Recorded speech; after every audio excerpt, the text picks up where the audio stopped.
ಜಗದೇಕನಾಥಂ ಭಕ್ತಪ್ರಿಯಂ ಸಕಲಲೋಕನಮಸ್ಕೃತಂ ಚ ತ್ರೈಗುಣ್ಯವರ್ಜಿತಮಜಂ ವಿಭುಮಾದ್ಯಮೀಶಂ ವಂದೇ ಭವಘ್ನಮರಾಸುರಸಿದ್ಧವಂದ್ಯಂ ನಾರಾಯಣಂ ನಮಸ್ಕೃತ್ಯ ನರಂ ಚೈವ ನರೋತ್ತಮಂ ದೇವೀಂ ಸರಸ್ವತೀಂ ವ್ಯಾಸಂ ತತೋ ಜಯಮುದೀರಯೇ. ಸ್ವಸ್ತ್ಯಸ್ತು ಸತಾಂ. ಹರಿ ಓಂ.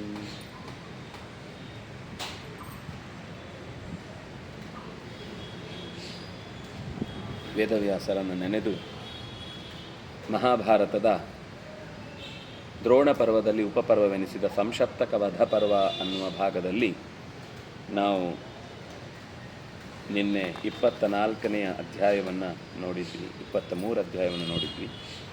24ನೇ ಅಧ್ಯಾಯದಲ್ಲಿ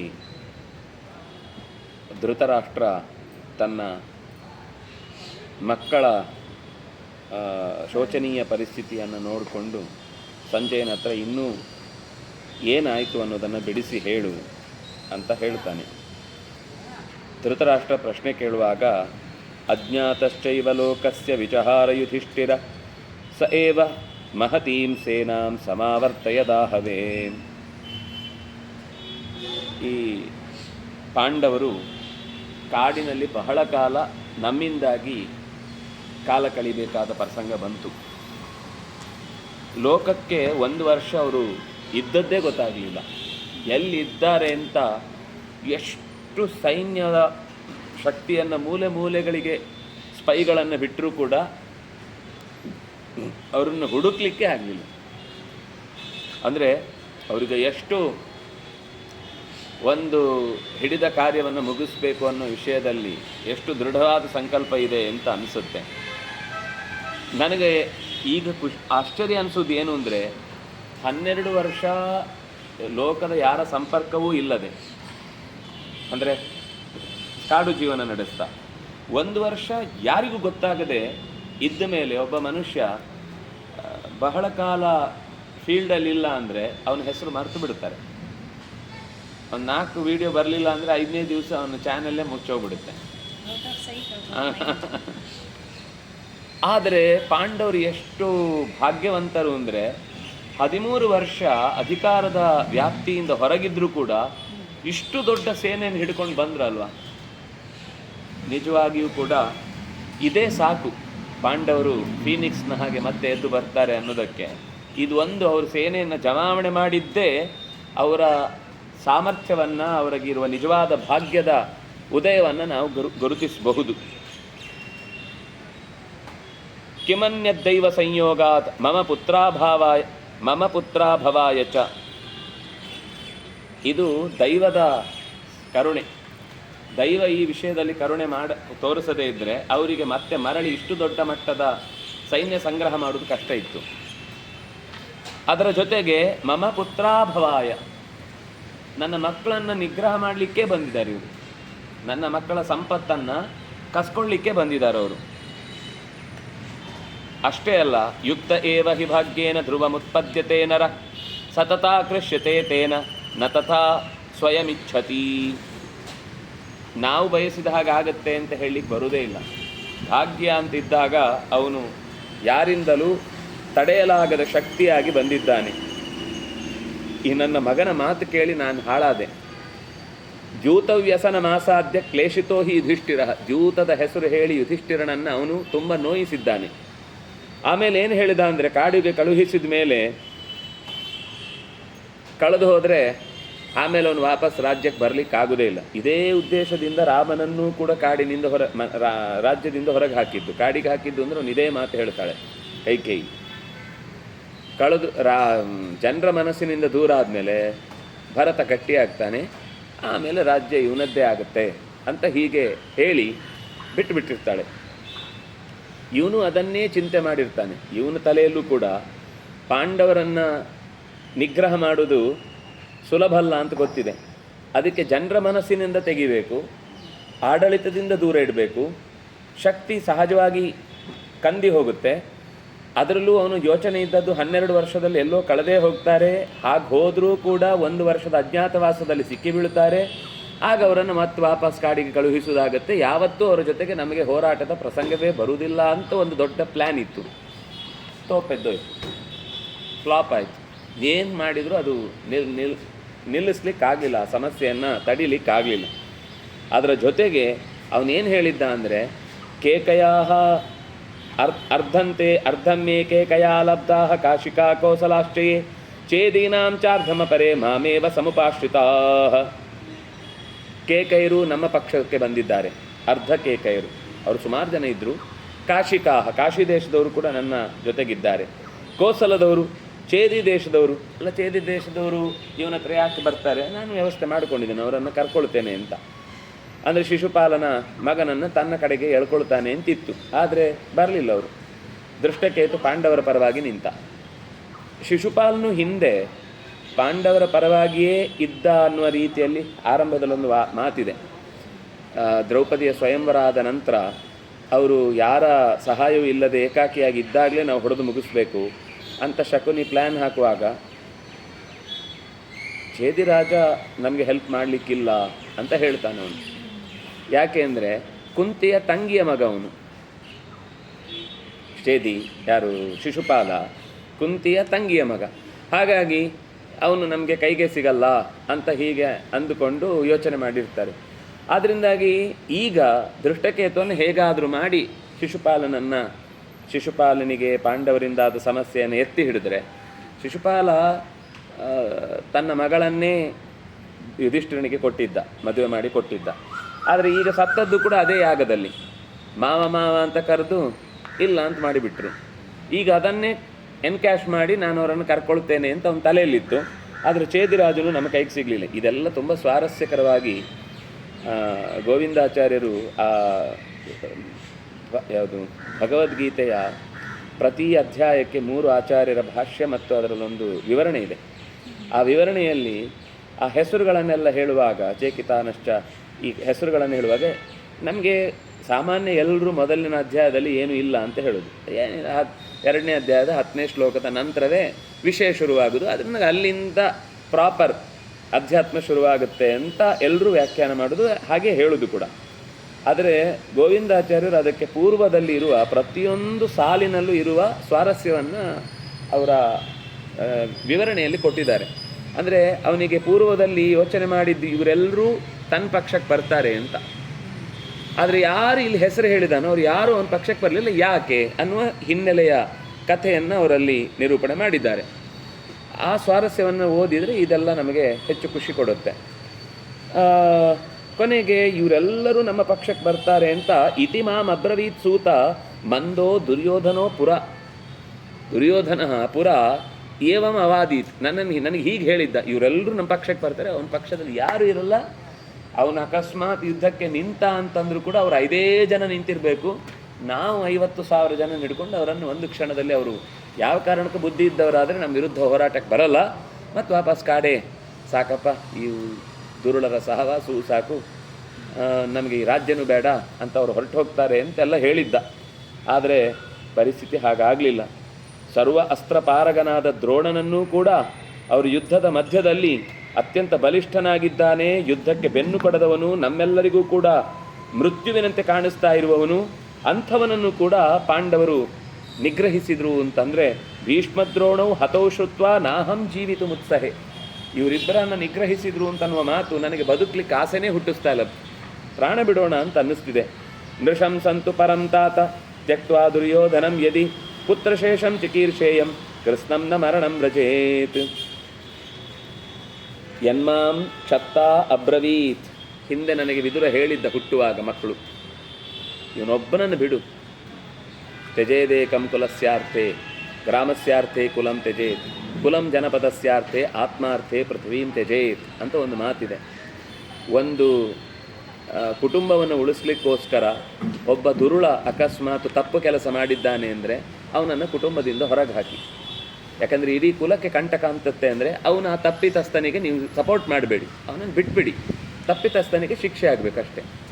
ಗ್ರಾಮಸ್ಯಾರ್ಥೆ ಕುಲಂ ತ್ಯಜೇತ್. ಒಂದು ಕುಲದಿಂದ ಇಡೀ ಗ್ರಾಮಕ್ಕೆ ಕೆಟ್ಟ ಹೆಸರು ಬರುತ್ತೆ ಅಂತಂದರೆ ಆಗ ಗ್ರಾಮದ ವ್ಯವಸ್ಥೆ ಹಾಳಾಗಬಾರ್ದು ಅಂತ ಅವರನ್ನು ಹೊರಗಿಡಿ. ಗ್ರಾಮಂ ಜನಪದಸ್ಯಾರ್ಥೆ. ಒಂದು ಊರಿಗೇನೆ ದೊಡ್ಡ ರೋಗ ಬಂದಿದೆ, ಆ ಊರಿನ ಜನರನ್ನು ಟ್ರೀಟ್ ಮಾಡಿ ಬದುಕಿಸ್ಲಿಕ್ಕೆ ಸಾಧ್ಯ ಇಲ್ಲ, ಆದರೆ ಅವರೆಲ್ಲರನ್ನ ಏನಾದರೂ ಮಾಡಿ ನಾವು ಕರುಣೆ ತೋರಿಸಿ ಬಿಟ್ಟುಕೊಂಡೆವು ಅಂತಂದರೆ ಆಗ ಇಡೀ ದೇಶಕ್ಕೆ ಹಬ್ಬುತ್ತೆ. ಆವಾಗ ಕ್ವಾರಂಟೈನ್ ಮಾಡಿ ಅವರನ್ನು ಅಲ್ಲೇ ಚಿಕಿತ್ಸೆ ಕೊಟ್ಟು ಚಿಕಿತ್ಸೆಯಿಂದ ಪಾರಾದರೆ ಕರ್ಕೊಂಡು ಬನ್ನಿ. ನೀವು ಮೊದಲೇ ಅವರು ಪಾರಾಗಿದ್ದಾರೆ ಅನ್ನೋ ಕನ್ಫರ್ಮೇಷನ್ ಇಲ್ಲದೆ ಕರುಣೆ ತೋರಿಸಿ ಒಳಗೆ ಕರ್ಕೊಂಡು ಬಂದರೆ ಉಳಿದವರೆಲ್ಲ ಸಾಯ್ತಾರೆ. ಹಾಗಾಗಿ ಗ್ರಾಮಂ ಜನಪದಸ್ಯಾರ್ಥೆ ಆತ್ಮಾರ್ಥೆ ಪೃಥಿವೀಂ ತ್ಯಜೇತ್. ನಾನು ನನ್ನ ಅಂತರಂಗದ ಉದ್ಧಾರಕ್ಕಾಗಿ ಭೂಮಿಯ ಎಲ್ಲ ನಂಟನ್ನು ತೊರಿಬೇಕು. ಹಾಗಾಗಿ ಇಲ್ಲಿ ದೇಶಕ್ಕೋಸ್ಕರ ನಾನು ನಿನಗೆ ಒಂದು ಗ್ರಾಮ ಬಿಡು ಅಂತ ಹೇಳ್ತಿಲ್ಲ, ಈ ದೇಶಕ್ಕೋಸ್ಕರ ಒಬ್ಬ ಹುಡುಗನನ್ನು ಬಿಡು ಅಂತ ಹೇಳ್ತಾ ಇದ್ದೇನೆ. ಕುಲಸ್ಯಾರ್ಥೆ ಅಲ್ಲ, ದೇಶಕ್ಕೋಸ್ಕರ ಒಬ್ಬ ತ್ಯಜೇದೇಕಂ, ದೇಶಸ್ಯಾರ್ಥೆ ಬಿಡು ಅಂತ ಕ್ಷತ್ತ ಬಡ್ಕೊಂಡ. ಈಗ ಹೇಳ್ತಾ ಇದ್ದಾನೆ ಧೃತರಾಷ್ಟ್ರ. ಕ್ಷತ್ತ ಮೊದಲೇ ಹೇಳಿದ್ದ, ಯನ್ಮಾಂ ಕ್ಷತ್ತಾಬ್ರವೀತ್ತಾತ ಪ್ರಪಶ್ಯನ್ ಪುತ್ರ ಗೃದ್ಧಿಮತ್. ಗೃದ್ಧಿ ಅಂದರೆ ಸಿಕ್ಕಾಪಟ್ಟೆ ಆಸೆ ಬುರುಕ. ಅವನು ಹುಟ್ಟುವಾಗಲೇ ಕಾಕಾರವ, ಯಾವುದು ನರಿಯ ಶಬ್ದ ಕೌರವ ಅಂಥ ಶಬ್ದವನ್ನು ಕೇಳಿದಾಗಲೇ ಅದೊಂದು ಲಕ್ಷಣ. ಇಂಥ ವ್ಯಕ್ತಿ ಯಾವತ್ತೂ ಕೂಡ ಭೂಮಿಯಲ್ಲಿ ತಾನು ಸಾಯುವುದಲ್ಲ, ಎಲ್ಲರನ್ನು ಒಟ್ಟಿಗೆ ಕರ್ಕೊಂಡು ಹೋಗ್ತಾನೆ ಅಂತ. ಅದನ್ನು ಅವನು ಶಕುನವನ್ನು ನೋಡಿ ಅವತ್ತೇ ಹೇಳಿದ್ದ ಬಿಟ್ಬಿಡು ಅಂತ. ನಾನು ಅವತ್ತು ಕೇಳಲಿಲ್ಲ. ದುರ್ಯೋಧನೇನ ತತ್ಸರ್ವಂ ಪ್ರಾಪ್ತಂ ಸೂತ ಮಯಾ ಸಹ. ಈ ದುರ್ಯೋಧನ ಒಬ್ಬನಿಂದಾಗಿ ನನ್ನೆಲ್ಲ ಬಂಧುಗಳನ್ನು ಕಳ್ಕೊಳ್ಳುವ ಆಪತ್ತು ಒದಗಿದ್ದು ಅವನಿಂದಲೇ, ಅವನು ಮಾಡಿದ ಅವ್ಯವಸ್ಥೆಯಿಂದಲೇ ನಾವೆಲ್ಲರೂ ಕೂಡ ಇವತ್ತು ಕಷ್ಟಪಡುವಂತಾಗಿದೆ. ಅಂತಹ ಕ್ರೂರಿ ಇವತ್ತಿಲ್ಲದೇ ಇದ್ದರೆ ನನ್ನ ಉಳಿದ 99 ಮಕ್ಕಳು ಉಳಿತಾ ಇದ್ರು. ಪುತ್ರಶೇಷಂ ಚಿಕೀರ್ಷೇಯಂ. ಪುತ್ರಶೇಷ ಅಂದರೆ ಇವನೊಬ್ಬನನ್ನು ಬಿಟ್ಟು ಉಳಿದ ಶೇಷರನ್ನು ನಾನು ಉಳಿಸ್ಕೊಳ್ಬಹುದಿತ್ತು. ಕೃತ್ನಂನ ಮರಣಂ ರಜೇತ್. ಇಷ್ಟು ಜನ ಅಂತೂ ಸಾಯ್ತಿರಲಿಲ್ಲ. ಅಂದರೆ ಈ ಮಹಾಯುದ್ಧದಲ್ಲಿ ಈಗೊಂದೇನು 60 ಲಕ್ಷ ಜನ ಪ್ರಾಣ ಬಿಡುವಂಥ ಪ್ರಸಂಗ ಬಂದಿದೆ, ಇದಂತೂ ತಪ್ಪಿಸ್ಬೋದಿತ್ತು. ಉಳಿದವರೆಲ್ಲ ಏನಾಗ್ತಿದ್ರು, ಅವ್ರು ವ್ಯಕ್ತಿಗತವಾಗಿ ಸಾಯ್ತಿದ್ರು. ಅವ್ರು ಸಾಯಲೇಬೇಕು, ಪ್ರತಿಯೊಬ್ಬ ಮನುಷ್ಯ ಹುಟ್ಟಿದ ಮೇಲೆ ಸಾಯ್ತಾನೆ. ಆದರೆ ನಮ್ಮ ಕಣ್ಣ ಮುಂದೆ ನಮ್ಮದೇ ಕೈಯಲ್ಲಿ ಕೈಯಾರೆ ಬೆಳೆದ ಮಕ್ಕಳು ಸಾಯ್ತಾ ಇದ್ದಾರೆ ಅಂತ ಅನ್ನೋದು ಬಹುಶಃ ಬದುಕಿನಲ್ಲಿ ಅತ್ಯಂತ ಕಷ್ಟದ ಸಂದರ್ಭ. ನಮ್ಗಿಂತ ನಾವೇ ಬೆಳೆಸಿದ ಮಕ್ಕಳನ್ನು ಕಳ್ಕೊಳ್ಳೋದು ಅಂತುಂಟಲ್ಲ, ಅದರಷ್ಟು ಕಷ್ಟದ ಸಂಗತಿ ಮತ್ತೊಂದಿಲ್ಲ. ಅದನ್ನು ನಾನೀಗ ನೋಡ್ತಾ ಇದ್ದೇನೆ. ಅದ್ಯ ಚಾಪ್ಯಸ್ಯ ರಾಷ್ಟ್ರಸ್ಯ ಕುತೋಚ್ಛೇದಸ್ಯ ಸಂಜಯ ಅವಶೇಷಂ ನ ಪಶ್ಯಾಮಿ ಕಕುತೆ ಮೃದಿತೆ ಸತಿ. ಇಡೀ ರಾಷ್ಟ್ರ ಹೀಗೆ ಬಿಡುಬೀಸಾಗಿ ನಷ್ಟಕ್ಕೀಡಾಗಿ ಎಲ್ಲವೂ ಕೂಡ ಒಂದು ರೀತಿಯಲ್ಲಿ ಮುಂದೆ ಕೆಟ್ಟ ದಿನಗಳನ್ನು ಕಾಣುವಂತಹ ದುಸ್ಥಿತಿ ಬರುವಂತಾಗಿದೆ. ವ್ಯಕ್ತಮೇವ ಚ ಮೇ ಶಂಸ ಯಥಾ ಯುದ್ಧಮವರ್ತತ. ವ್ಯಕ್ತವಾಗಿ ನನಗೆ ಬಿಡಿಸಿ ಹೇಳು, ಯುದ್ಧ ಹೇಗಾಯಿತು, ಮುಂದೆ ಹೇಗೆ ದ್ರೋಣಾಚಾರ್ಯರು ಎಲ್ಲರನ್ನೂ ಕೂಡ ನಿಗ್ರಹಿಸಿದರು ಅನ್ನುವ ಸಂಗತಿಯನ್ನು ನನಗೆ ನೀನು ಹೇಳಬೇಕು ಅಂತ ಕೇಳ್ತಾರೆ.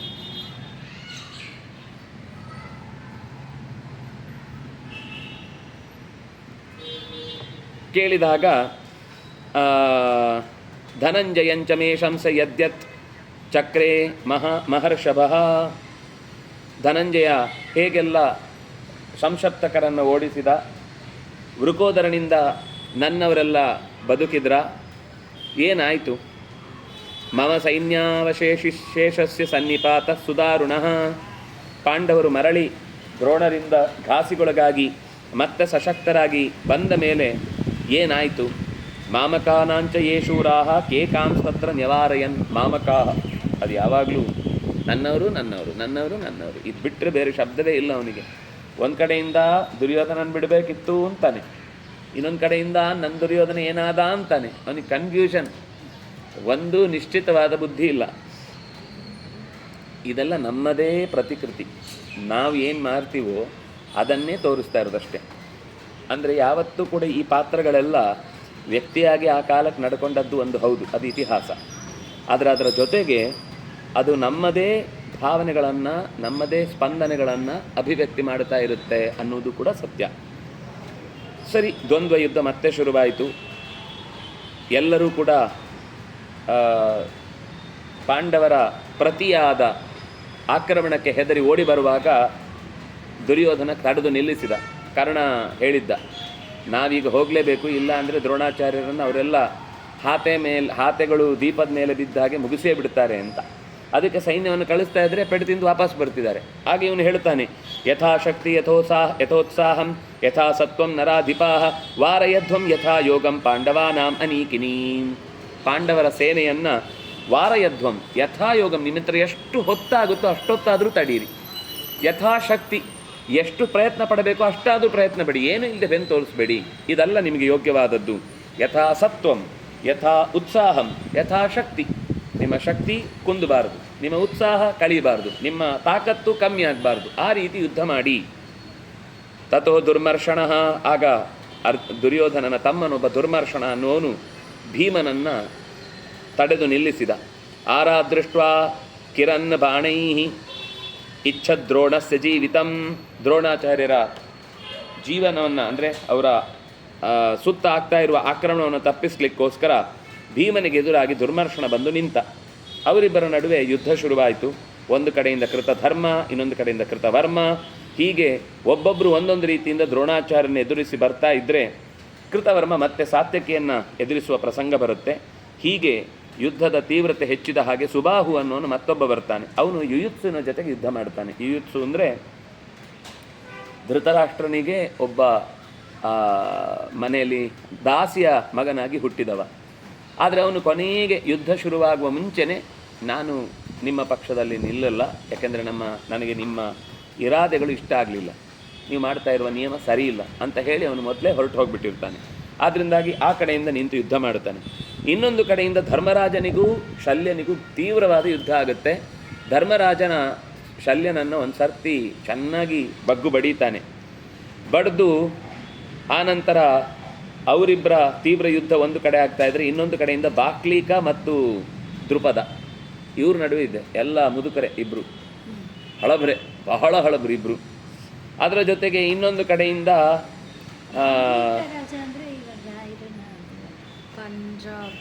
ಯಾವುದು, ಹೌದು ಹೌದು ಹೌದು, ಅದೇ ಬಾಕ್ಲೀಕ, ಅವನೇ. ಅದೇ ರಾಜ ಅಂದರೆ ಶಂತನುವಿನ ದೊಡ್ಡಪ್ಪ. ಶಂತನುವಿನ ದೊಡ್ಡಪ್ಪ ಪೂರ್ವ ಪಂಜಾಬದ ರಾಜ್ಯಭಾರ ಮಾಡ್ತಾ ಇದ್ದ. ಅವನು ಇಲ್ಲಿ ಯುದ್ಧಕ್ಕೆ ಬಂದು ಪಾಂಡವರ ಅಂದರೆ ಕೌರವರ ಪರವಾಗಿ ಹೋರಾಡ್ತಾನೆ. ಈ ಯುದ್ಧದಲ್ಲಿ ಸಾಯ್ತಾನೆ. ಸಹಸೈನ್ಯೋ ಸಹಾನೀಕಂ ಯಥೇಂದ್ರಾಗ್ನಿ ಪುಲಾಬಲಿಂ. ವಿಂದ ಮತ್ತು ಅನುವಿಂದ ಇಬ್ಬರು ವಿರಾಟನ ಜೊತೆಗೆ ಯುದ್ಧ ಮಾಡ್ತಿರ್ತಾರೆ. ಎಷ್ಟು ಘನಘೋರ ಯುದ್ಧ ಅಂದರೆ, ವಿರಾಟ ಅಷ್ಟು ವಯಸ್ಸಾಗಿದ್ದರೂ ಕೂಡ ಅವನ ತೋಳಲ್ಲಿ ಕಸು ಸ್ವಲ್ಪವೂ ಕಮ್ಮಿ ಆಗಿಲ್ಲ ಅನ್ನುವ ಹಾಗೆ ಹೋರಾಡ್ತಾ ಇದ್ದಾನೆ. ಹೇಗಿತ್ತು ಅಂತಂದರೆ, ಹಿಂದೆ ಇಂದ್ರ ಮತ್ತು ಅಗ್ನಿ ಇಬ್ಬರೂ ಸೇರಿ ಬಲಿಯನ್ನು ಹೇಗೆ ನಿಗ್ರಹಿಸುವುದಕ್ಕೋಸ್ಕರ ಹೋರಾಡಿದ್ರೋ ಹಾಗೆ ಹೋರಾಡಿದ. ಹೀಗೆ ಎಲ್ಲ ಕಡೆಯಿಂದಲೂ ಯುದ್ಧದ ಪ್ರವೃತ್ತಿ ಜೋರಾಗಿದೆ. ದ್ರೋಣಾಯಾಭಿಮುಖಂ ವೀರಂ ಸಾಲ್ವೋ ಬಾಣೈರವಾರಯತ್. ಸುತಸೋಮ ಅಂತ ಪಾಂಡವೇಯ ಒಬ್ಬ, ಅವನು ದ್ರೋಣಾಚಾರ್ಯನ ಎದುರಿಸಲಿಕ್ಕೆ ಬಂದಾಗ ಸಾಲ್ವ ಎದುರಿಗೆ ಬಂದು ಅವನು ನಿಗ್ರಹ ಮಾಡ್ತಾನೆ. ಹೀಗೆ ಭೀಮರಥ ಅಂತ ಅವನ ಹೆಸರು. ಇನ್ನೊಂದು ಕಡೆಯಿಂದ ಶ್ರುತಕೀರ್ತಿ, ಅವನು ಚಿತ್ರಸೇನನ ಜೊತೆಗೆ ಯುದ್ಧ ಮಾಡ್ತಾನೆ. ಕೊನೆಗೆ ಚಿತ್ರಸೇನ ಶ್ರುತಕೀರ್ತಿಯಿಂದ ಹೊಡೆದು ಓಡಿಸಲ್ಪಡ್ತಾನೆ. ಆ ಕಡೆಯಿಂದ ಅರ್ಜುನಿ ಅಭಿಮನ್ಯು, ಅವನು ದ್ರೋಣಾಚಾರ್ಯನ ಎದುರಿಸ್ತಾನೆ. ಆಗ ದ್ರೋಣಾಚಾರ್ಯರ ಮಗ ದ್ರೋಣಾಚಾರ್ಯನ ಪಕ್ಕಕ್ಕೆ ಸರಿಸಿ ತಾನು ಅಭಿಮನ್ಯುವಿನ ಜೊತೆಗೆ ಯುದ್ಧ ಮಾಡ್ತಾನೆ. ಹೀಗೆ ಪ್ರವಪನ್ನಿವ ಬೀಜಾನಿ ಬೀಜಕಾಲೇ ಕೃಷೀವಲಹ. ಎಲ್ಲರೂ ಯುದ್ಧ ಮಾಡ್ತಿದ್ದಾರೆ. ಅದರ ಒಂದು ಯುದ್ಧದ ವೈಶಿಷ್ಟ್ಯವನ್ನು ಹೇಳುತ್ತಾರೆ. ಸಿಂಹಲಾಂಗೂಲ ಲಕ್ಷಣಂ ಪಿತುರರ್ಥೇ ವ್ಯವಸ್ಥಿತಂ. ತಂದೆಗೋಸ್ಕರ ಅಶ್ವತ್ಥಾಮ ಎದುರಿಗೆ ಬಂದು ಯುದ್ಧ ಮಾಡಿ ಬಾಣಗಳನ್ನು ಬಿಡುವಾಗ ಹೇಗೆ ಬಿಟ್ಟ ಅಂದರೆ, ನಿಮಗೆ ಗದ್ದೆಯಲ್ಲಿ ಬೀಜ ಎಸೆಯುವುದು ನೋಡಿದರೆ ಗೊತ್ತಿರುತ್ತೆ. ಅದಕ್ಕೊಂದು ಕ್ರಮ ಇದೆ. ಅದರಲ್ಲಿ ಯಾವ ಬೀಜ ಅನ್ನೋದ್ರ ಮೇಲೆ ಡಿಪೆಂಡು. ಕೆಲವೊಂದು ಈ ಒಂದು ತೋಡು ಮಾಡ್ತಾರೆ, ಅದರಲ್ಲಿ ಹಾಕ್ತಾ ಹೋಗೋದು, ಅಂದರೆ ಅದು ನಾಳೆ ಅಲ್ಲೇ ಮುಚ್ಚುತ್ತಾರೆ ಮತ್ತು ಅದು ಸಾಲಾಗಿ ಬೆಳೆಯುತ್ತೆ. ಇನ್ನು ಕೆಲವು ಕೊಳಕೆ ಅಂತಿರುತ್ತೆ. ಕೊಳಕೆ ಅಂತಂದರೆ ಅದನ್ನು ಮತ್ತೆ ಕಟಾವು ಮಾಡಲಿಕ್ಕಿರಲ್ಲ, ಅಲ್ಲೇ ಬೆಳೆಯುತ್ತೆ ಭತ್ತ ಆಗಿದ್ದರೆ. ಅದನ್ನು ಎಸೆಯುವಾಗ ನೀವು ಎಲ್ಲೂ ಕೂಡ ಅದು ಒಂದು ಕಡೆ ಜಾಸ್ತಿ ಒಂದು ಕಡೆ ಕಮ್ಮಿ ಆಗದ ಹಾಗೆ ಎಸಿಬೇಕು. ಅದಕ್ಕೊಂದು ಕ್ರಮ ಇದೆ ಎಸೆಯುವಾಗ. ಆ ಎಸೆಯುವುದು ಸರಿಯಾಗಿ ಎಸೆದ್ರೆ ಮಾತ್ರ ಅದು ಹೀಗೆ ಹೋಗಿ ಕರೆಕ್ಟ್ ಒಂದು ಭಾಗದಲ್ಲಿ ಬೀಳುತ್ತೆ. ನೀವು ಎಸೆಯುವಾಗ ಹೀಗೀಗೆ ಎಸೆದ್ರೆ ಒಂದೊಂದು ಮುದ್ದೆ ಬಿದ್ದಲ್ಲ ಅಲ್ಲಿ 5-6 ಒಟ್ಟಿಗೆ ಬಂದು ಅದರಲ್ಲಿ ಒಂದು ಉಳಿಯುತ್ತೆ, ಉಳಿದಿದ್ದೆಲ್ಲ ಸತ್ತೋಗುತ್ತೆ. ಆ ಬಿದ್ದ ಜಾಗ ಕರೆಕ್ಟಾಗಿ ನೀವೇನೋ ಸ್ಕೇಲ್ ಹಿಡ್ಕೊಂಡು ಲೆಕ್ಕ ಮಾಡಿದಂಗೆ ಇರಬೇಕು. ಅದು ಬೀಜ ವಾಪಸ್ಸು ಬೆಳೆ ಬರುವಾಗ ಅದೆಲ್ಲ ಎಷ್ಟು ಅವರಿಗೆ ಆ ಚುರುಕುತನ ಅಂದರೆ ಕೃಷಿ ಮಾಡುವವರಿಗೆ ಅದ್ಭುತ ಅನಿಸುತ್ತೆ ಕೆಲವೊಮ್ಮೆ. ಅಂದರೆ ಆ ರೀತಿ ಬೀಜ ವಾಪ ಮಾಡುವಾಗ ಹೇಗೆ ಕೃಷಿ ಬಲ ಮಾಡ್ತಾನೋ ಬಾಣಗಳನ್ನು ಹಾಗೆ ಎಸಿತಾ ಇದ್ದಾರೆ. ಅಂದರೆ ಅಷ್ಟು ಜನರನ್ನು ನಿಗ್ರಹ ಮಾಡಬೇಕಾದ್ರೆ ಎಲ್ಲರನ್ನು ಪ್ರತ್ಯೇಕವಾಗಿ ಅಟೆಂಡ್ ಮಾಡುವ ಹಾಗೆ ಬಾಣ ಒಂದು ಸಲ ಬಿಟ್ಟರೆ ಅಷ್ಟೂ ಜನ ಮಲ್ಕೊಳ್ಬೇಕು. ಅಷ್ಟೂ ಜನರಿಗೆ ಪೆಟ್ಟು ಬಿದ್ದು ಅವರವರ ಕೈಯಲ್ಲಿದ್ದ ಆಯುಧಗಳು ಅಥವಾ ಅವರು ಬಿಟ್ಟ ಬಾಣಗಳು ಸಿಡಿಬೇಕು, ಪುಡಿಯಾಗಬೇಕು. ಆ ರೀತಿ ಪ್ರತಿಯಾಗಿ ಶಿತೈಹಿ ಶರೈಹಿ ತೀಕ್ಷ್ಣವಾದ ಬಾಣಗಳನ್ನು ಎಸೆದು ಎದುರಾಳಿಗಳ ಬಾಣಕ್ಕೆ ಪ್ರತ್ಯುತ್ತರವನ್ನು ಕೊಡ್ತಾ ಇದ್ರು. ದ್ರೌಣಾನೈ ದ್ರೌಪದೇಯಂ ಶರವರ್ಷೈರವಾಕಿರತ್. ಆಗ ದ್ರೌಣಾಯನಿ ಅಂದರೆ ಅಶ್ವತ್ಥಾಮ ಈ ಪಾಂಡವೆಯರನ್ನು ಅಷ್ಟೂ ಜನರನ್ನು ಒಬ್ಬನೇ ನಿಗ್ರಹಿಸಿ ಅವರನ್ನು ತಡೆ ಹಿಡಿದಿದ್ದಾನೆ, ದ್ರೋಣಾಚಾರ್ಯರಿಗೆ ಜಾಗ ಮಾಡಿ ಕೊಡ್ತಾ ಇದ್ದಾನೆ. ಹೀಗೆ ತೀವ್ರವಾದ ಯುದ್ಧ ನಡೀತಾ ಹೋಯಿತು. ಇನ್ನೊಂದು ಕಡೆಯಿಂದ ನೈವ ಕರ್ಣೋನತೆ ಪಂಚ ದದೃಶುರ್ವಾರಣ ಬಾಣ ಸಂವೃತಾ. ಕರ್ಣ ಇನ್ನೊಂದು ಕಡೆಯಿಂದ ದ್ರೋಣರಿಗೆ ಬೆಂಗಾವಲಾಗಿ ನಿಂತು ಯುದ್ಧಕ್ಕೆ ಹೋದಾಗ ಕ್ಷೇಮಧೂರ್ತಿ ಮೊದಲಾದ ಅನೇಕ ಜನರು ಅವನಿಂದ ಪೆಟ್ಟು ತಿಂದರು. ತೀವ್ರವಾದ ಯುದ್ಧ ಹೆಚ್ಚಾಗ್ತಾ ಹೋಯಿತು. ಅಂದರೆ ದೃಷ್ಟಕೇತು ಯುದ್ಧಕ್ಕೆ ಬಂದ. ಈ ಯುದ್ಧದಲ್ಲಿ ಅಕ್ಷುದ್ರ ಕ್ಷುದ್ರಕೈ ಬಾಣೈ ಕ್ರುದ್ಧ ರೂಪಂ ಅವಾರಯತ್. ಯಾರು ಕೃಪಾಚಾರ್ಯರು ಕೂಡ ಕೆಲವೊಮ್ಮೆ ಸಣ್ಣ ಸಣ್ಣ ಬಾಣಗಳಿಂದಲೇ ಎದುರಾಳಿಗಳನ್ನು ಅವರ ಬಾಣ ವೇಸ್ಟ್ ಮಾಡಿಸ್ಬೇಕು. ಇವರ ಬಾಣ ಮತ್ತೆ ನೆಕ್ಸ್ಟಿಗೆ ಬೇಕಾಗುತ್ತೆ, ಅದಕ್ಕೋಸ್ಕರ ಕ್ಷುದ್ರವಾದ ಬಾಣ ಬಿಡೋದು. ಅವರು ಆ ಕ್ಷುದ್ರವಾದ ಬಾಣಕ್ಕೋಸ್ಕರ ಅವರ ದೊಡ್ಡ ಬಾಣ ಬಿಟ್ಟಿರ್ತಾರೆ, ಪುಡಿಯಾಗುತ್ತೆ. ಆದರೆ ದೊಡ್ಡ ಬಾಣಗಳೆಲ್ಲ ಖಾಲಿ ಆಗ್ತಾ ಇರುತ್ತೆ, ಅಥವಾ ಪ್ರಮುಖ ಬಾಣಗಳೆಲ್ಲ ಖಾಲಿ ಆಗುತ್ತೆ. ಆಮೇಲೆ ದೊಡ್ಡ ಬಾಣದ ಪ್ರಯೋಗ ಮಾಡಿ ಅವರನ್ನು ನಿಗ್ರಹಿಸುವುದು ಅಂತ ಹೀಗೆಲ್ಲ ಏನೇನೋ ಟೆಕ್ನಿಕ್ಗಳಿರ್ತವೆ. ಸೇನಾಂ ವಿಭೀಷಯನ್ ಆಯಾತ್ ದ್ರೋಣ ಪ್ರೇತ್ಸುರ್ ಘಟೋತ್ಕಚಃ. ದ್ರೋಣರನ್ನು ಎದುರಿಸಿ ಘಟೋತ್ಕಚ ಮುಂದೆ ಬಂದು ಅವನು ಯುದ್ಧಕ್ಕೆ ನಿಂತ. ಆತುದನ್ ಪ್ರರುಜನ್ ಭಂಜನ್ ನಿಘ್ನನ್ ವಿದ್ರಾವಯನ್ ಕ್ಷಿಪನ್. ಎಷ್ಟು ಶಬ್ದ ಪ್ರಯೋಗ ಗಮನಿಸಿ. ಆತುದನ್ ಚೆನ್ನಾಗಿ ನೋಯಿಸುತ್ತಾ, ಪ್ರರುಜನ್ ಹಿಂಡುತ್ತಾ, ಭಂಜನ್ ಸೀಳುತ್ತಾ, ವಿನಿಘ್ನನ್ ಹೊಡೆಯುತ್ತಾ, ದ್ರಾವಯನ್ ಓಡಿಸುತ್ತಾ, ಕ್ಷಿಪನ್ ಬಾಣಗಳನ್ನು ಎಸೀತಾ ಘಟೋತ್ಕಚ ಬಂದ ಒಳಗೆ. ಜೋರಾಗಿ ಆ ಬಾಣದ ಪ್ರಯೋಗ ನೋಡಿದಾಗಲೇ ಎಲ್ಲರಿಗೂ ಭಯ ಆಗಬೇಕು. ಹಾಗೆ ಎಲ್ಲರಿಗೂ ಏನಾಗ್ತಾ ಇದೆ, ವಿಭೀಷಯನ್ ಎಲ್ಲರಿಗೂ ಭಯನೂ ಆಗೋಯ್ತು. ಅದರ ಒಟ್ಟೊಟ್ಟಿಗೆ ಭಯ ಆಗಿ ದ್ರೋಣರ ಅಟ್ಟಹಾಸದಿಂದ ಕಂಗೆಟ್ಟಿದ್ದವರಿಗೆ ಒಂದು ಸರ್ತಿ ಧೈರ್ಯ ಬರುವ ಹಾಗಾಯಿತು. ಇದಂ ಘೋರಮಿದಂ ಚಿತ್ರಂ ಇದಂ ರೌದ್ರಮಿದಂ ಪ್ರಭೋ ಇದಂ ಯುದ್ಧಾನ್ವದ್ ಅನ್ವದೃಶ್ಯಂತ ಪ್ರತತಾ ನಿಬಹು ನಿಚ. ಇದು ಅಯ್ಯಪ್ಪ ಏನು ಘೋರ, ಇದು ಏನು ಆಶ್ಚರ್ಯ, ಏನು ರೌದ್ರ ಅಂತ ಪ್ರತಿಯೊಬ್ಬರೂ ಕೂಡ ಆ ಯುದ್ಧದ ಬಗ್ಗೆ ಚಕಿತರಾಗಿ ಮಾತನಾಡುವ ಹಾಗಾಯಿತು. ಅಲ್ಲಿಗೆ 25ನೇ ಅಧ್ಯಾಯ ಮುಕ್ತಾಯ ಆಯಿತು. 26ನೇ ಅಧ್ಯಾಯದಲ್ಲಿ ಭಗದತ್ತನ ಪ್ರವೇಶ ಆಗುತ್ತೆ. ಧೃತರಾಷ್ಟ್ರ ಮತ್ತೆ ಕೇಳ್ತಾನೆ, ಸಂಶಪ್ತಕರ ಜೊತೆಗಿನ ಯುದ್ಧ ಏನಾಯಿತು? ಇತ್ತ ದ್ರೋಣಾಚಾರ್ಯರು ಮುಂದೆ ಹೋದ್ರ, ಗೆದ್ರ, ಯುಧಿಷ್ಠಿರನನ್ನು ಹಿಡಿದ್ರ, ನನಗೆ ಅದರ ಬಗ್ಗೆ ಏನು ಗೊತ್ತಾಗಲಿಲ್ಲ ಅಂದಾಗ, ಅಯ್ಯೋ ದ್ರೋಣಾಚಾರ್ಯರಿಗೆ ಹೋಗಲಿಕ್ಕೆ ಭೀಮಸೇನೊಬ್ಬ ಬಿಡಬೇಕಲ್ಲ, ಅವನು ಒಬ್ಬನೇ ನಿಂತಿರ್ತಿದ್ದ. ಎಲ್ಲ ಯಾವ ಜಾಗಕ್ಕೆ ಹೋದ್ರೂ ಅವನ ಅಡ್ಡ ಬಂದುಬಿಡ್ತಿದ್ದ, ಯಾವ ಜಾಗಕ್ಕೆ ಹೋದ್ರೂ ಅವನ ಅಡ್ಡ ನಿಂತಿರ್ತಿದ್ದ. ಹೀಗೆ ಭೀಮಸೇನಸ್ಯ ನಾರಾಚೈ ವಿಮುಖ ವಿಮದೀಕೃತಾ ತೇ ಗಜ ಗಿರಿಸಂಕಾಶಾ ಕ್ಷರಂತ ಸರ್ವತೋ ಮದಂ. ಮದಿಷ್ಟವಾದ ಆನೆಗಳನ್ನು ಒಟ್ಟೊಟ್ಟಿಗೆ ಅವನ ಮೇಲೆ ಬಿಟ್ಟರೆ ಅವುಗಳು ಅವನನ್ನು ಪೆಟ್ಟು ತಿಂದು ಓಡಿ ಬರ್ತಾ ಇದ್ವು. ಅದರಲ್ಲಿ ಮುಂದೆ ಭಗದತ್ತನ ಆನೆಯ ವರ್ಣನೆ ಮಾಡ್ತಾರೆ. ಅವನ ಆನೆ ಪದ್ಭ್ಯಾಂ ಭೀಮೋಪ್ಯಹೋ ಧಾವನ್ ತತ್ರ ಗಾತ್ರೇ ವಲೀಯತ. ಅದು ಜೋರಾಗಿ ಬಂದು ಅವನನ್ನು ಡಿಕ್ಕಿ ಹೊಡೀತಂತೆ, ಭೀಮನನ್ನು. ಈ ಆನೆ ಅಂದರೆ ಅದು ಈ ಆನೆಗಳನ್ನೆಲ್ಲ ಸೇರಿಸಿದರೆ ಏನೋ ಒಂದದು ಭಗದತ್ತನ ಸುಪ್ರತೀಕ ಅನ್ನುವ ಆನೆ. ಅದು ಲೋಕೋತ್ತರವಾದ ಆನೆ. ಅದು ಆ ಆನೆ ಇದೆ ಅಂದರೆ ಯಾರು ಸೈನ್ಯ ಬರ್ತಾನೆ ಇರಲಿಲ್ಲ. ಅವನು ಹೋಗುವಾಗ ರಥವನ್ನು ಅಪ್ಪಚ್ಚಿ ಮಾಡ್ಕೊಂಡು ಹೋಗ್ತಿತ್ತು. ರಥ ಸಿಕ್ಕಿದ್ರೆ ಸೊಂಡ್ಲಲ್ಲಿ ಹೀಗೆ ಎತ್ತಿ ಬಿಸಾಕ್ತಿತ್ತು. ಅದಕ್ಕೆ ಯುದ್ಧ ಮಾಡುವಾಗ ನಾವು ಹೇಳಲೇಬೇಕಾಗಿಲ್ಲ, ಎದುರುಗಡೆ ಏನು ಸಿಕ್ಕಿದ್ರು ಅದನ್ನು ಅಪ್ಪಚ್ಚಿ ಮಾಡ್ತಿತ್ತು. ಅಂಥ ವ್ಯವಸ್ಥೆಯ ಮಧ್ಯದಲ್ಲಿ ಭೀಮ ಎದುರಿಗೆ ಬಂದಾಗ ಅದು ಭೀಮನನ್ನು ಗುದ್ದಿತು. ಭೀಮನನ್ನು ಗುದ್ದಿದ್ರೆ ಭೀಮ ಅಲ್ಲಾಡಲಿಲ್ಲ, ಹಾಗೆ ನಿಂತಿದ್ದ. ನಿಂತು ಅವನನ್ನು ಸೊಂಡ್ಲಲ್ಲಿ ಹಿಡ್ಕೊಂಡು ಸುತ್ತು ಹಾಕಿ ಎತ್ತಿ ಎಸಿಬೇಕು ಅನ್ನುವಾಗ ಅವನು ಅದರಿಂದ ತಪ್ಪಿಸಿಕೊಂಡು ಅದರ ಕಾಲಡಿಯಿಂದ ಒಳಕ್ಕೆ ನುಗ್ಗಿದ. ತನ್ನ ಹಿಡಿತವನ್ನು ತಪ್ಪಿಸಿಕೊಂಡು ಅದರ ಸೊಂಡಿಲಿನ ಹಿಡಿತವನ್ನು ತಪ್ಪಿಸಿಕೊಂಡು ಜಾನನ್ ಅಂಜಲಿ ಕಾವೇಧಂ ನಾಪಕ್ರಾಮತ ಪಾಂಡವ. ಅಪಕ್ರಾಮತ ಅಂದರೆ ಸರಿಯುವುದು. ನಾಪಕ್ರಾಮತ ಪಾಂಡವ ಒಂದು ಚೂರು ಅಲ್ಲಾಡಲಿಲ್ಲ. ಅದು ಏನು ಮಾಡಿತು ಅಂದರೆ ಗಾತ್ರಾಭ್ಯಾಂತರಗೋ ಭೂತ್ವ ಕರೇಣ ಅತಾಡಯನ್ ಮುಹು. ಅದರ ಹೊಟ್ಟೆಗೆ ಹೋಗಿ ಸರ್ರಿ ಕಿಕ್ ಮಾಡ್ದ ಅಂತ. ಕರೇಣ ಅತಾಡಯನ್ ಮುಹು, ಮತ್ತೆ ಮತ್ತೆ ಸರ್ರಿ ಹೊಡೆದ. ಅದು ತಿರುಗ್ತಾ ಇದೆ, ಸೊಂಡ್ಲೋಗಲ್ಲ, ಕಾಲಿಗೆ ಸಿಗಲ್ಲ. ಅದು ತಿರುಗ್ತಾ ಇದೆ. ಈ ಭೀಮ ಸಿಗ್ತಾ ಇಲ್ಲ. ಭೀಮ ಸರ್ರಿ ಗುದ್ದು ಬಿಡಿದನು ಒಳಗಿಂದ. ಲಾಲಯಾಮಾಸ ತಮ್ನಾಗಂ ವಧಾಕಾಂಕ್ಷಿಣ ಮವೇಂ. ಅದಕ್ಕೇನು ಅಂದರೆ ಭೀಮ ಸಿಕ್ಕಿದ್ರೆ ಎತ್ತಿ ಕಾಲ್ಡಿಗಾಕಿ ಅಪ್ಪಚ್ಚಿ ಮಾಡಬೇಕು ಅಂತ ಒಂದೇ ಹಠ, ಅದಕ್ಕೆ ಕಾಯ್ತಾ ಇದೆ. ಆದರೆ ಅವನು ಸಿಗ್ತಾ ಇಲ್ಲ, ಕೈಗೆ ಸಿಗದೆ ಚೆನ್ನಾಗಿ ಆಟ ಆಡಿಸ್ದ. ಇದೆಲ್ಲ ಇವತ್ತು ಗ್ರಾಫಿಕ್ ಥರ ಮಾಡಿದರೆ ನಿಜವಾದ ರೀತಿಯ ಯುದ್ಧವನ್ನು ತೋರಿಸ್ಲಿಕ್ಕಾಗತ್ತೆ. ಮಾಡೋದು ಕಷ್ಟ, ವ್ಯಕ್ತಿ ನಿಂತು ಮಾಡೋದು ಕಷ್ಟ. ಅಲ್ಲ, ನಾ ಹೇಳ್ತಾ ಇರೋದು ಕೈಯಲ್ಲಿ ಅಂದರೆ ದೃಶ್ಯ ಮಾಧ್ಯಮದಲ್ಲಿ ನಿಜ ಮಾಡಿ ತೋರಿಸೋದು ಸ್ವಲ್ಪ ಕಷ್ಟ. ಆನೆಯನ್ನು ಪಳಗಿಸೋದು ಕಷ್ಟ, ಅದಕ್ಕೆ ಹೊಡೆಯೋದು ಕಷ್ಟ, ಆ ಥರ ಸಿಗೋದು ಕಷ್ಟ. ಭೀಮನ ಹಾಗೆ ಅಂತ ಆ ಗಾತ್ರದ ಆನೆಯೂ ಕಷ್ಟ. ಅದನ್ನೇ ಹೇಳಿದ್ದ, ಚಿತ್ರದಲ್ಲಿ ತೋರಿಸ್ಬೋದು.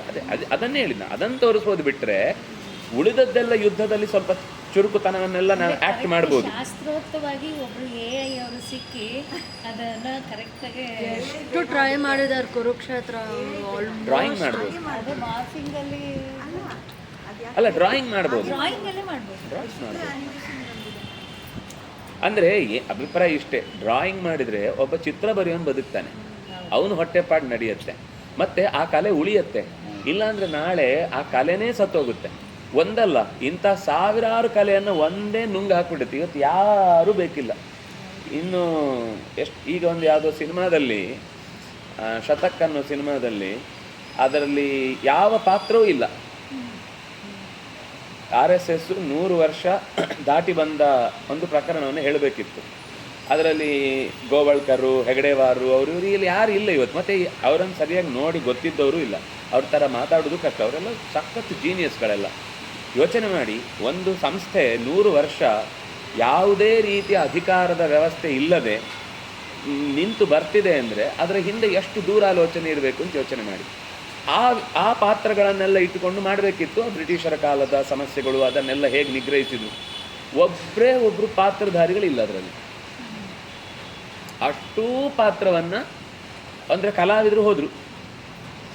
ಸಂಗೀತಕ್ಕೆ ವಾದ್ಯಗಳೇ ಬೇಡ. ಈಗಂತೂ ಹಾಡುವವನು ಬೇಡ. ಈಗ ನಿಮ್ಮ ವಾಯ್ಸ್ ತೊಗೊಂಡು ಆಮೇಲೆ ಒಂದು ಕಲ್ಪನೆ ಮಾಡೋದಲ್ಲ, ಅದು ಬೇಡ. ಕೊಟ್ಟರೆ ಅದೇ ಒಂದು ಧ್ವನಿ ತಕ್ಕೊಂಡು ತಾನೇ ರೆಡಿ ಮಾಡಿ ಹಾಡನ್ನು ರೆಡಿ ಮಾಡಿ ಕೊಡುತ್ತೆ. ಕೊಟ್ಟಿದೆ. ಈಗ ಯಾವುದೋ ಒಂದು ಬರ್ತಾ ಇದೆ, ಅದರಲ್ಲಿ ಮನುಷ್ಯನಿಗೆ ಕೆಲಸನೇ ಇಲ್ಲ. ಕೇವಲ ಯಾವನೋ ಒಬ್ಬ ಸ್ವಲ್ಪ ತಲೆ ಇದ್ದವನು ಅದರ ಬೆನ್ನ ಹಿಂದೆ ಕೂತ್ರೆ ಆಯಿತು. ಒಂದು ಸಿನಿಮಾ ಆಗುವಾಗ ಕನಿಷ್ಠ ಪಕ್ಷ ಒಂದು 15,000 ಜನಕ್ಕೆ ಕೆಲಸ ಇರುತ್ತೆ ಮಿನಿಮಮ್.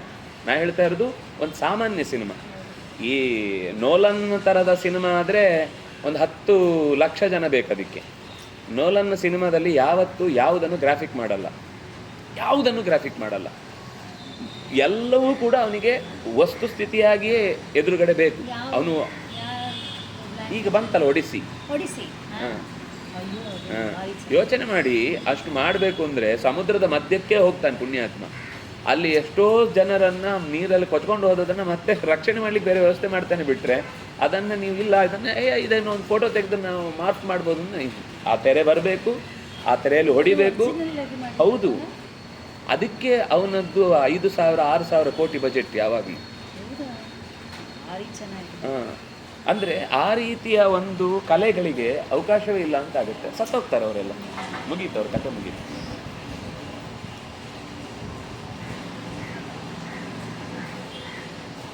ಕುಲಾಲ ಚಕ್ರವನ್ನು ಅಲ್ಲ, ಪೂರ್ತಿ ಅಲ್ಲ, ಅದು ಅನಿಮೇಷನ್ ಮಾಡಿ ಆಮೇಲೆ ಮಿಕ್ಸ್ ಮಾಡಿದ್ದಾರೆ.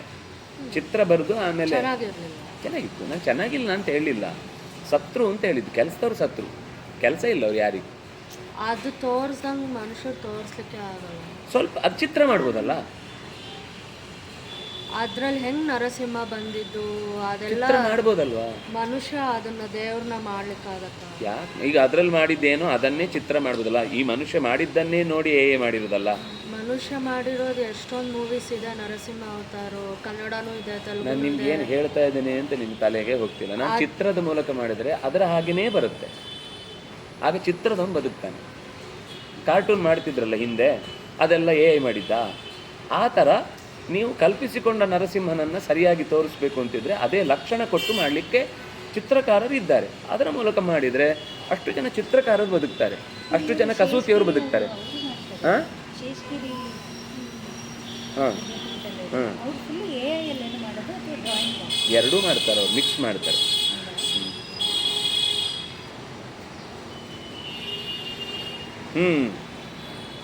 ಹೇಗಿತ್ತು ಅಂದರೆ ಕುಲಾಲ ಚಕ್ರವನ್ನಾಗ ತದಾ ತೂರ್ಣ ಮಥಾಭ್ರಮತ್. ಅವನು ಹೊಡಿತಾ ಇರೋದನ್ನು ತಪ್ಪಿಸ್ಕೊಳ್ಳಿಕ್ಕೋಸ್ಕರ ತಿರುಗ್ತಾ ಇತ್ತಂತೆ. ಎಲ್ಲಾದರೂ ಸಿಗ್ತಾನೆ. ಅದು ಹೇಗಿತ್ತು ಅಂದರೆ ಕುಲಾಲ ಚಕ್ರವತ್. ಈ ಮಡಿಕೆ ಮಾಡೋರು ಚಕ್ರ ತಿರುಗಿಸ್ತಾ ಇರ್ತಾರೆ, ಹಾಗೆ ಅದು ಒಳಗೆ ಹೊಡೆಯುವುದನ್ನು ತಪ್ಪಿಸ್ಕೊಳ್ಳಿಕ್ಕೆ ತಿರುಗ್ತಾ ಕುಲಾಲ ಚಕ್ರದ ಹಾಗೆ ಕಾಣಿಸ್ತಿತ್ತಂತೆ. ಚಕ್ರವನ್ನಾಗ, ನಾಗ ಅಂದರೆ ಆನೆ. ಎಲ್ಲ ಕಡೆ ನಾಗ ಅಂತಂದರೆ ಹಾವು ಅಂತ ಅರ್ಥ ಮಾಡಿಕೊಂಡು ಅವನ ನಾಗಧ್ವಜ ಅಂದರೆ ಹಾವಿನ ಧ್ವಜ ಅಂತ ಮಾಡ್ಕೊಂಡಿದ್ದಾರೆ ಎಲ್ಲ ಅರ್ಥ. ಅವನಿಗೆ ಆನೆ ಸೈನ್ಯವೇ ದೊಡ್ಡದು. ನಾಗ ಅನ್ನೋದು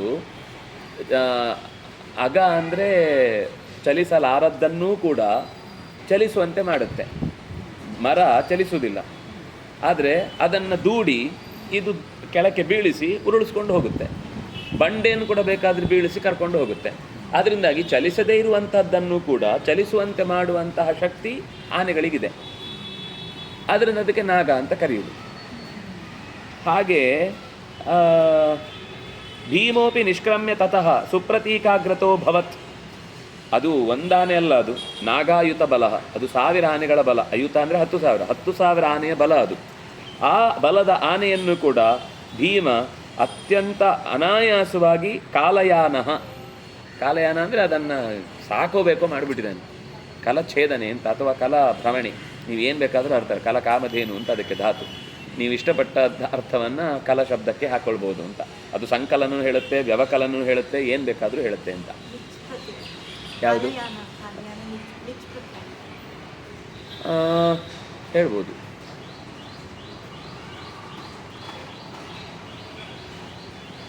ಭೀಮಂ ಕರೇಣ ಅವನಮ್ಯ. ಅದೇನು ಮಾಡಿತು? ಭೀಮಂ ಕರೇಣ ಆವನಮ್ಯ. ಭೀಮನನ್ನ ಕೈಯಿಂದ ತನ್ನ ಸೊಂಡಿಲಿನಿಂದ ಹಿಡಿದು ಜಾನುಭ್ಯಾಂ ತನ್ನ ಮಂಡಿಯಿಂದ ಒದೀತಂತೆ.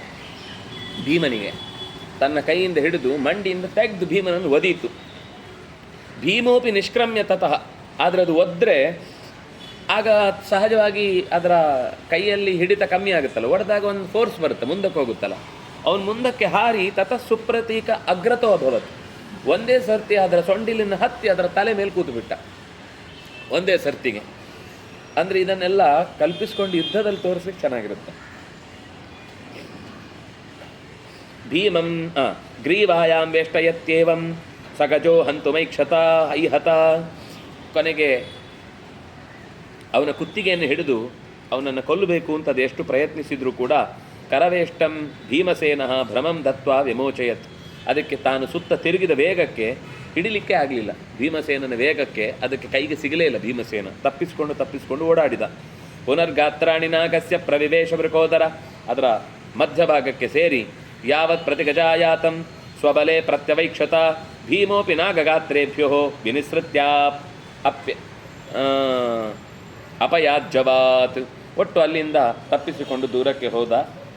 ಕೊನೆಗೆ ಕುಂಜರಕ್ಕೆ ಒಂದು ಸರ್ತಿ ತಾನೇನು ಮಾಡ್ತಾ ಇದ್ದೇನೆ ಅಂತ ಅದಕ್ಕೆ ಗೊತ್ತಿಲ್ಲ. ಈ ಸಿಕ್ಕಿದವರನ್ನೆಲ್ಲ ಕೊಲ್ತಾ ಹೋಯಿತು. ಆಮೇಲೆ ಪಾಂಡವಾನಾಂ ಅನೀಕಿನಿ, ಪಾಂಡವರ ಸೇನೆಯ ಮಧ್ಯಕ್ಕೆ ನುಗ್ಗಿತು. ಸಹಸಾ ಅಭ್ಯದ್ರವದ್ರಾಜನ್ ಯತ್ರ ತಸ್ಥೌ ವೃಕೋದರ.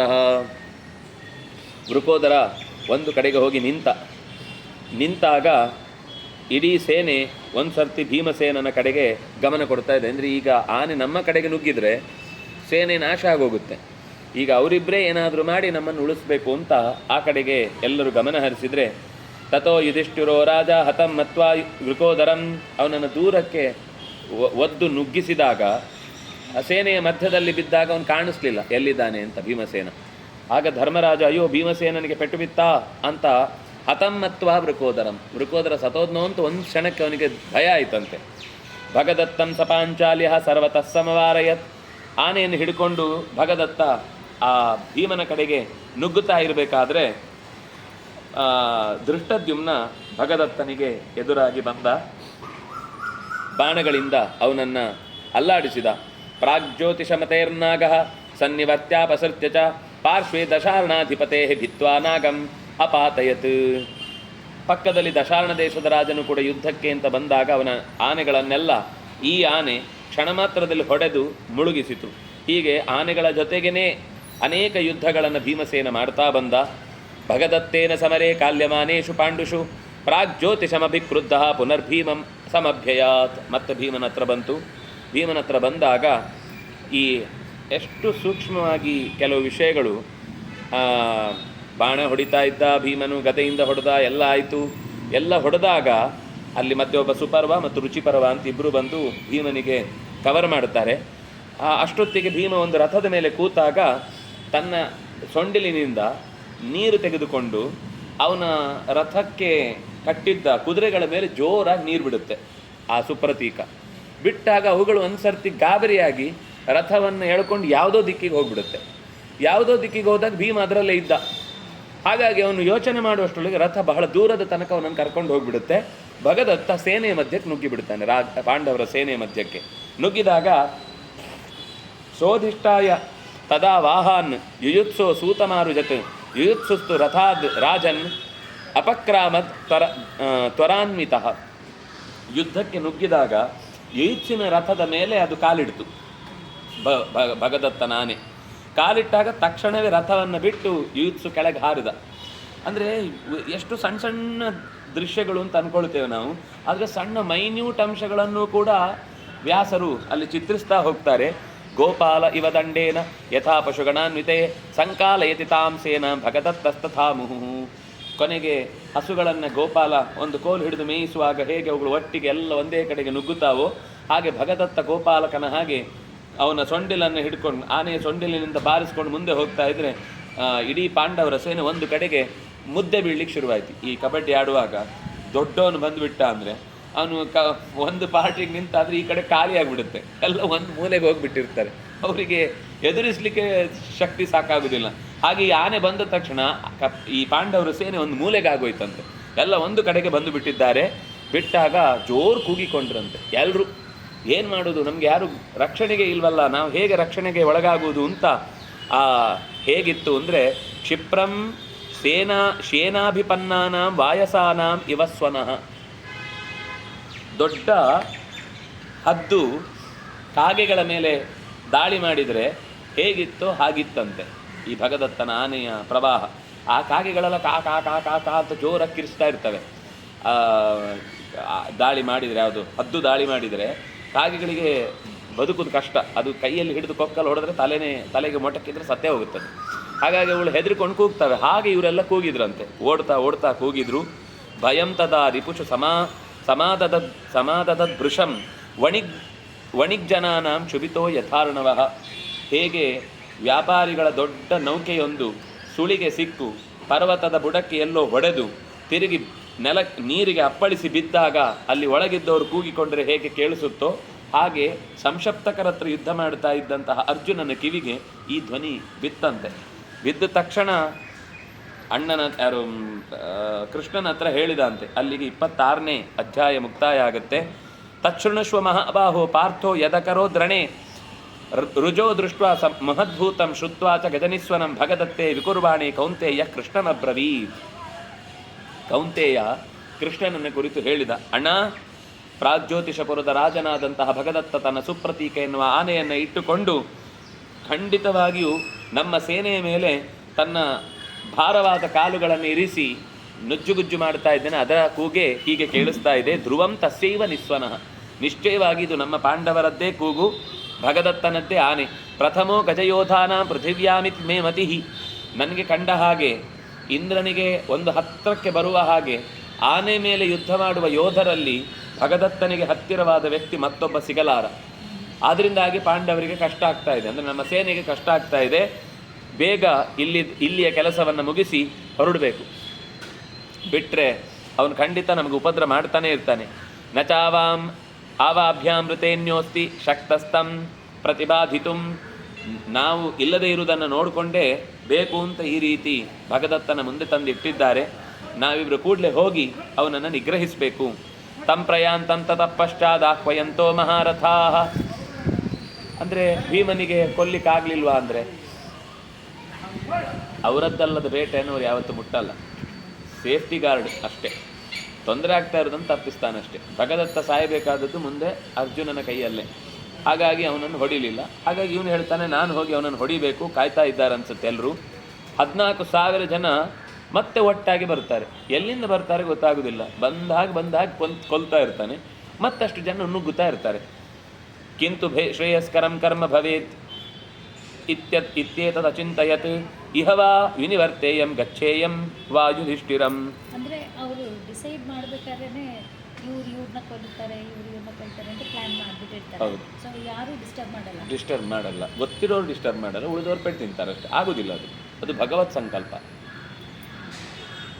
ಒಂದು ಪ್ರತಿಜ್ಞೆಯ ದೃಷ್ಟಿಯಿಂದ ಇರುತ್ತೆ, ಲೋಕದ ದೃಷ್ಟಿಯಿಂದ ಪ್ಲಾನಿಂಗ್ ಅಲ್ಲೇ ಮುಂಚೆ ಮಾಡ್ಕೊಂಡು ಬಿಟ್ಟಿರ್ತಾರೆ. ಅಂದರೆ ಯಾರಿಗೆ ನಾನು ಭಗವಂತನ ಮಹಾಸೇವೆಯ ಅಂಗವಾಗಿ ಬಂದಿದ್ದೇನೆ ಅಂತ ಗೊತ್ತಿರುತ್ತೋ ಅವರಿಗೆ ನಾನು ಯಾರನ್ನು ಹೊಡೆಯುವುದು ಅಂತ ಗೊತ್ತಿರುತ್ತೆ. ಅದರಿಂದಾಗಿ ಬೇರೆಯವರನ್ನು ಹೊಡೆಯಲ್ಲ. ಉಳಿದವರೆಲ್ಲ ಪ್ರತಿಜ್ಞೆ ಮಾಡಿರ್ತಾರೆ ನಾವು ಹೊಡಿತೀವಿ ಅಂತ. ಈಗ ಪಾಂಡವರು ಕೂಡ ಪ್ರತಿಜ್ಞೆ ಮಾಡಿದ್ದಾನೆ, ಕರ್ಣಂ ಹಂತ ಧನಂಜಯ, ಕರ್ಣನನ್ನು ಅರ್ಜುನ ಹೊಡಿತಾನೆ. ಈಗ ಅವರು ಕೆಲವು ಮೊದಲೇ ಪ್ರತಿಜ್ಞೆ ಮಾಡಿ ಶಕುನಿಯನ್ನು ನಾವಿಬ್ಬರು ಕೊಲ್ತೇವೆ ಅಂತ ಅವ್ರಿಗೆ ಮಾತಾಡಿಕೊಂಡಿರ್ತಾರೆ. ಅಂಥದ್ದೆಲ್ಲ ಎಲ್ರಿಗೂ ಗೊತ್ತಿರುವಂಥದ್ದು. ಇನ್ನು ಕೆಲವೆಲ್ಲ ಅವ್ರಿಗೆ ಮಾತ್ರ ಗೊತ್ತಿರುತ್ತೆ. ಮತ್ತು ಅರ್ಜುನನಿಗೆ ಭೀಮನಿಗೆ ಅಂಡರ್ಸ್ಟ್ಯಾಂಡಿಂಗ್ ಇರುತ್ತೆ, ಅವ್ರಿಗೆ ಗೊತ್ತಿರುತ್ತೆ ಯಾರನ್ನು ನಾವು ಮುಟ್ಟಬೇಕು, ಯಾರನ್ನು ಅವ್ರು ಮುಟ್ಟಬೇಕು. ಆದರೆ ಹೊಡೆಯುವುದು ಬಡಿಯುವುದೆಲ್ಲ ಏನಿದ್ರು ಅದನ್ನು ಮಾಡಿಬಿಡ್ತಾರೆ. ಈಗ ಬಲರಾಮ ಜರಾಸಂಧನನ್ನು ಕೊಲ್ಲಿಕ್ಕೆ ಹೋಗ್ತಾನೆ, ಆಗ ಕೃಷ್ಣ ತಡಿತಾನೆ, ಯಾಕೆಂದರೆ ಅದು ಭೀಮನ ಪಾಲು. ಇಲ್ಲ ಅಂದರೆ 18 ಯುದ್ಧವೇ ಆಗ್ತಿರ್ಲಿಲ್ಲ. ಆದರೆ ಈ ಇಡೀ ಭೂಮಿಯ ಭಾರವನ್ನು ಕಳೆಯುವುದೇ ಅವನ ಮಹಾ ಉದ್ದೇಶ ಆದ್ದದ್ರಿಂದ ಪ್ರತಿ ಸರ್ತಿ ಹೋಗಿ ಕರ್ಕೊಂಡು ಬರ್ತಾನೆ ಜರಾಸಂಧ. ಕರ್ಕೊಂಡು ಬಂದರೆ ನಾವು ಕರ್ಕೊಂಡು ಬಂದಲ್ಲಿಯೇ ಮುಗಿಸಿದ್ರೆ ಮುಗಿದೋಯ್ತು. ಇಲ್ಲ ಅಂದರೆ ಹುಡ್ಕೊಂಡು ಎಲ್ಲಿ ಹೋಗುದು ಅಷ್ಟು ಜನರನ್ನು ಕೊಲ್ಲಿಕ್ಕೆ.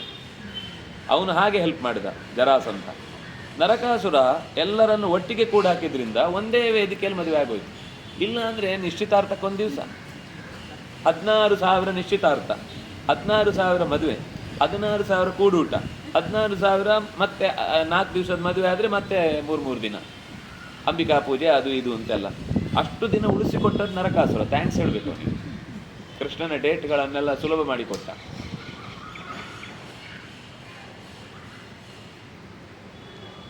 ಹೀಗೆ ಯುದ್ಧದ ತೀವ್ರತೆ ಹೆಚ್ಚಿದಂತೆ ಸೇನೆಯಲ್ಲಿಯೂ ಕೂಡ ಗಾಬರಿ ಹೆಚ್ಚಿದ್ದನ್ನು ಅರ್ಜುನ ಗಮನಿಸಿದ. ನಾವು ಈಗಲೇ ಹೋಗಬೇಕು, ಏನು ಮಾಡಲಿ? ಆಗ ತಸ್ಯ ಬುದ್ಧಿಯ ವಿಚಾರ್ಯೈ ತತ್ ಅರ್ಜುನಸ್ಯ ಕುರುದ್ವಃ ಅಭವದ್ ಭೂಯಸಿ ಬುದ್ಧಿ ಸಂಶಪ್ತಕವಧೇ ಸ್ಥಿರ. ಇಲ್ಲ, ಇದನ್ನು ಮುಗಿಸದೆ ಹೋದರೆ ಪ್ರತಿಜ್ಞೆಯನ್ನು ತಪ್ಪಿಸಿ ಓಡಿ ಹೋದ ಅರ್ಜುನ ಅಂತ ಅವರು ಮತ್ತೆ ಆಡ್ಕೊಳ್ತಾರೆ. ಆದರೆ ಹೊಡೆದು ಬೇಗ ಮುಗಿಸ್ಕೊಂಡು ಹೋಗೋಣ, ತಡ ಮಾಡಿ ಹೋಗೋದು ಬೇಡ, ಬೇಗ ಮುಗಿಸ್ಕೊಂಡು ಹೋಗಬೇಕು. ಆದ್ದರಿಂದಾಗಿ ಹೊರಡು, ವಾಪಸ್ಸು ತ್ರಿಗರ್ತನನ್ನೇ ಮುಗಿಸ್ಬಿಡೋಣ ಅಂತ ಮಾತಾಡಿಕೊಳ್ತಾರೆ.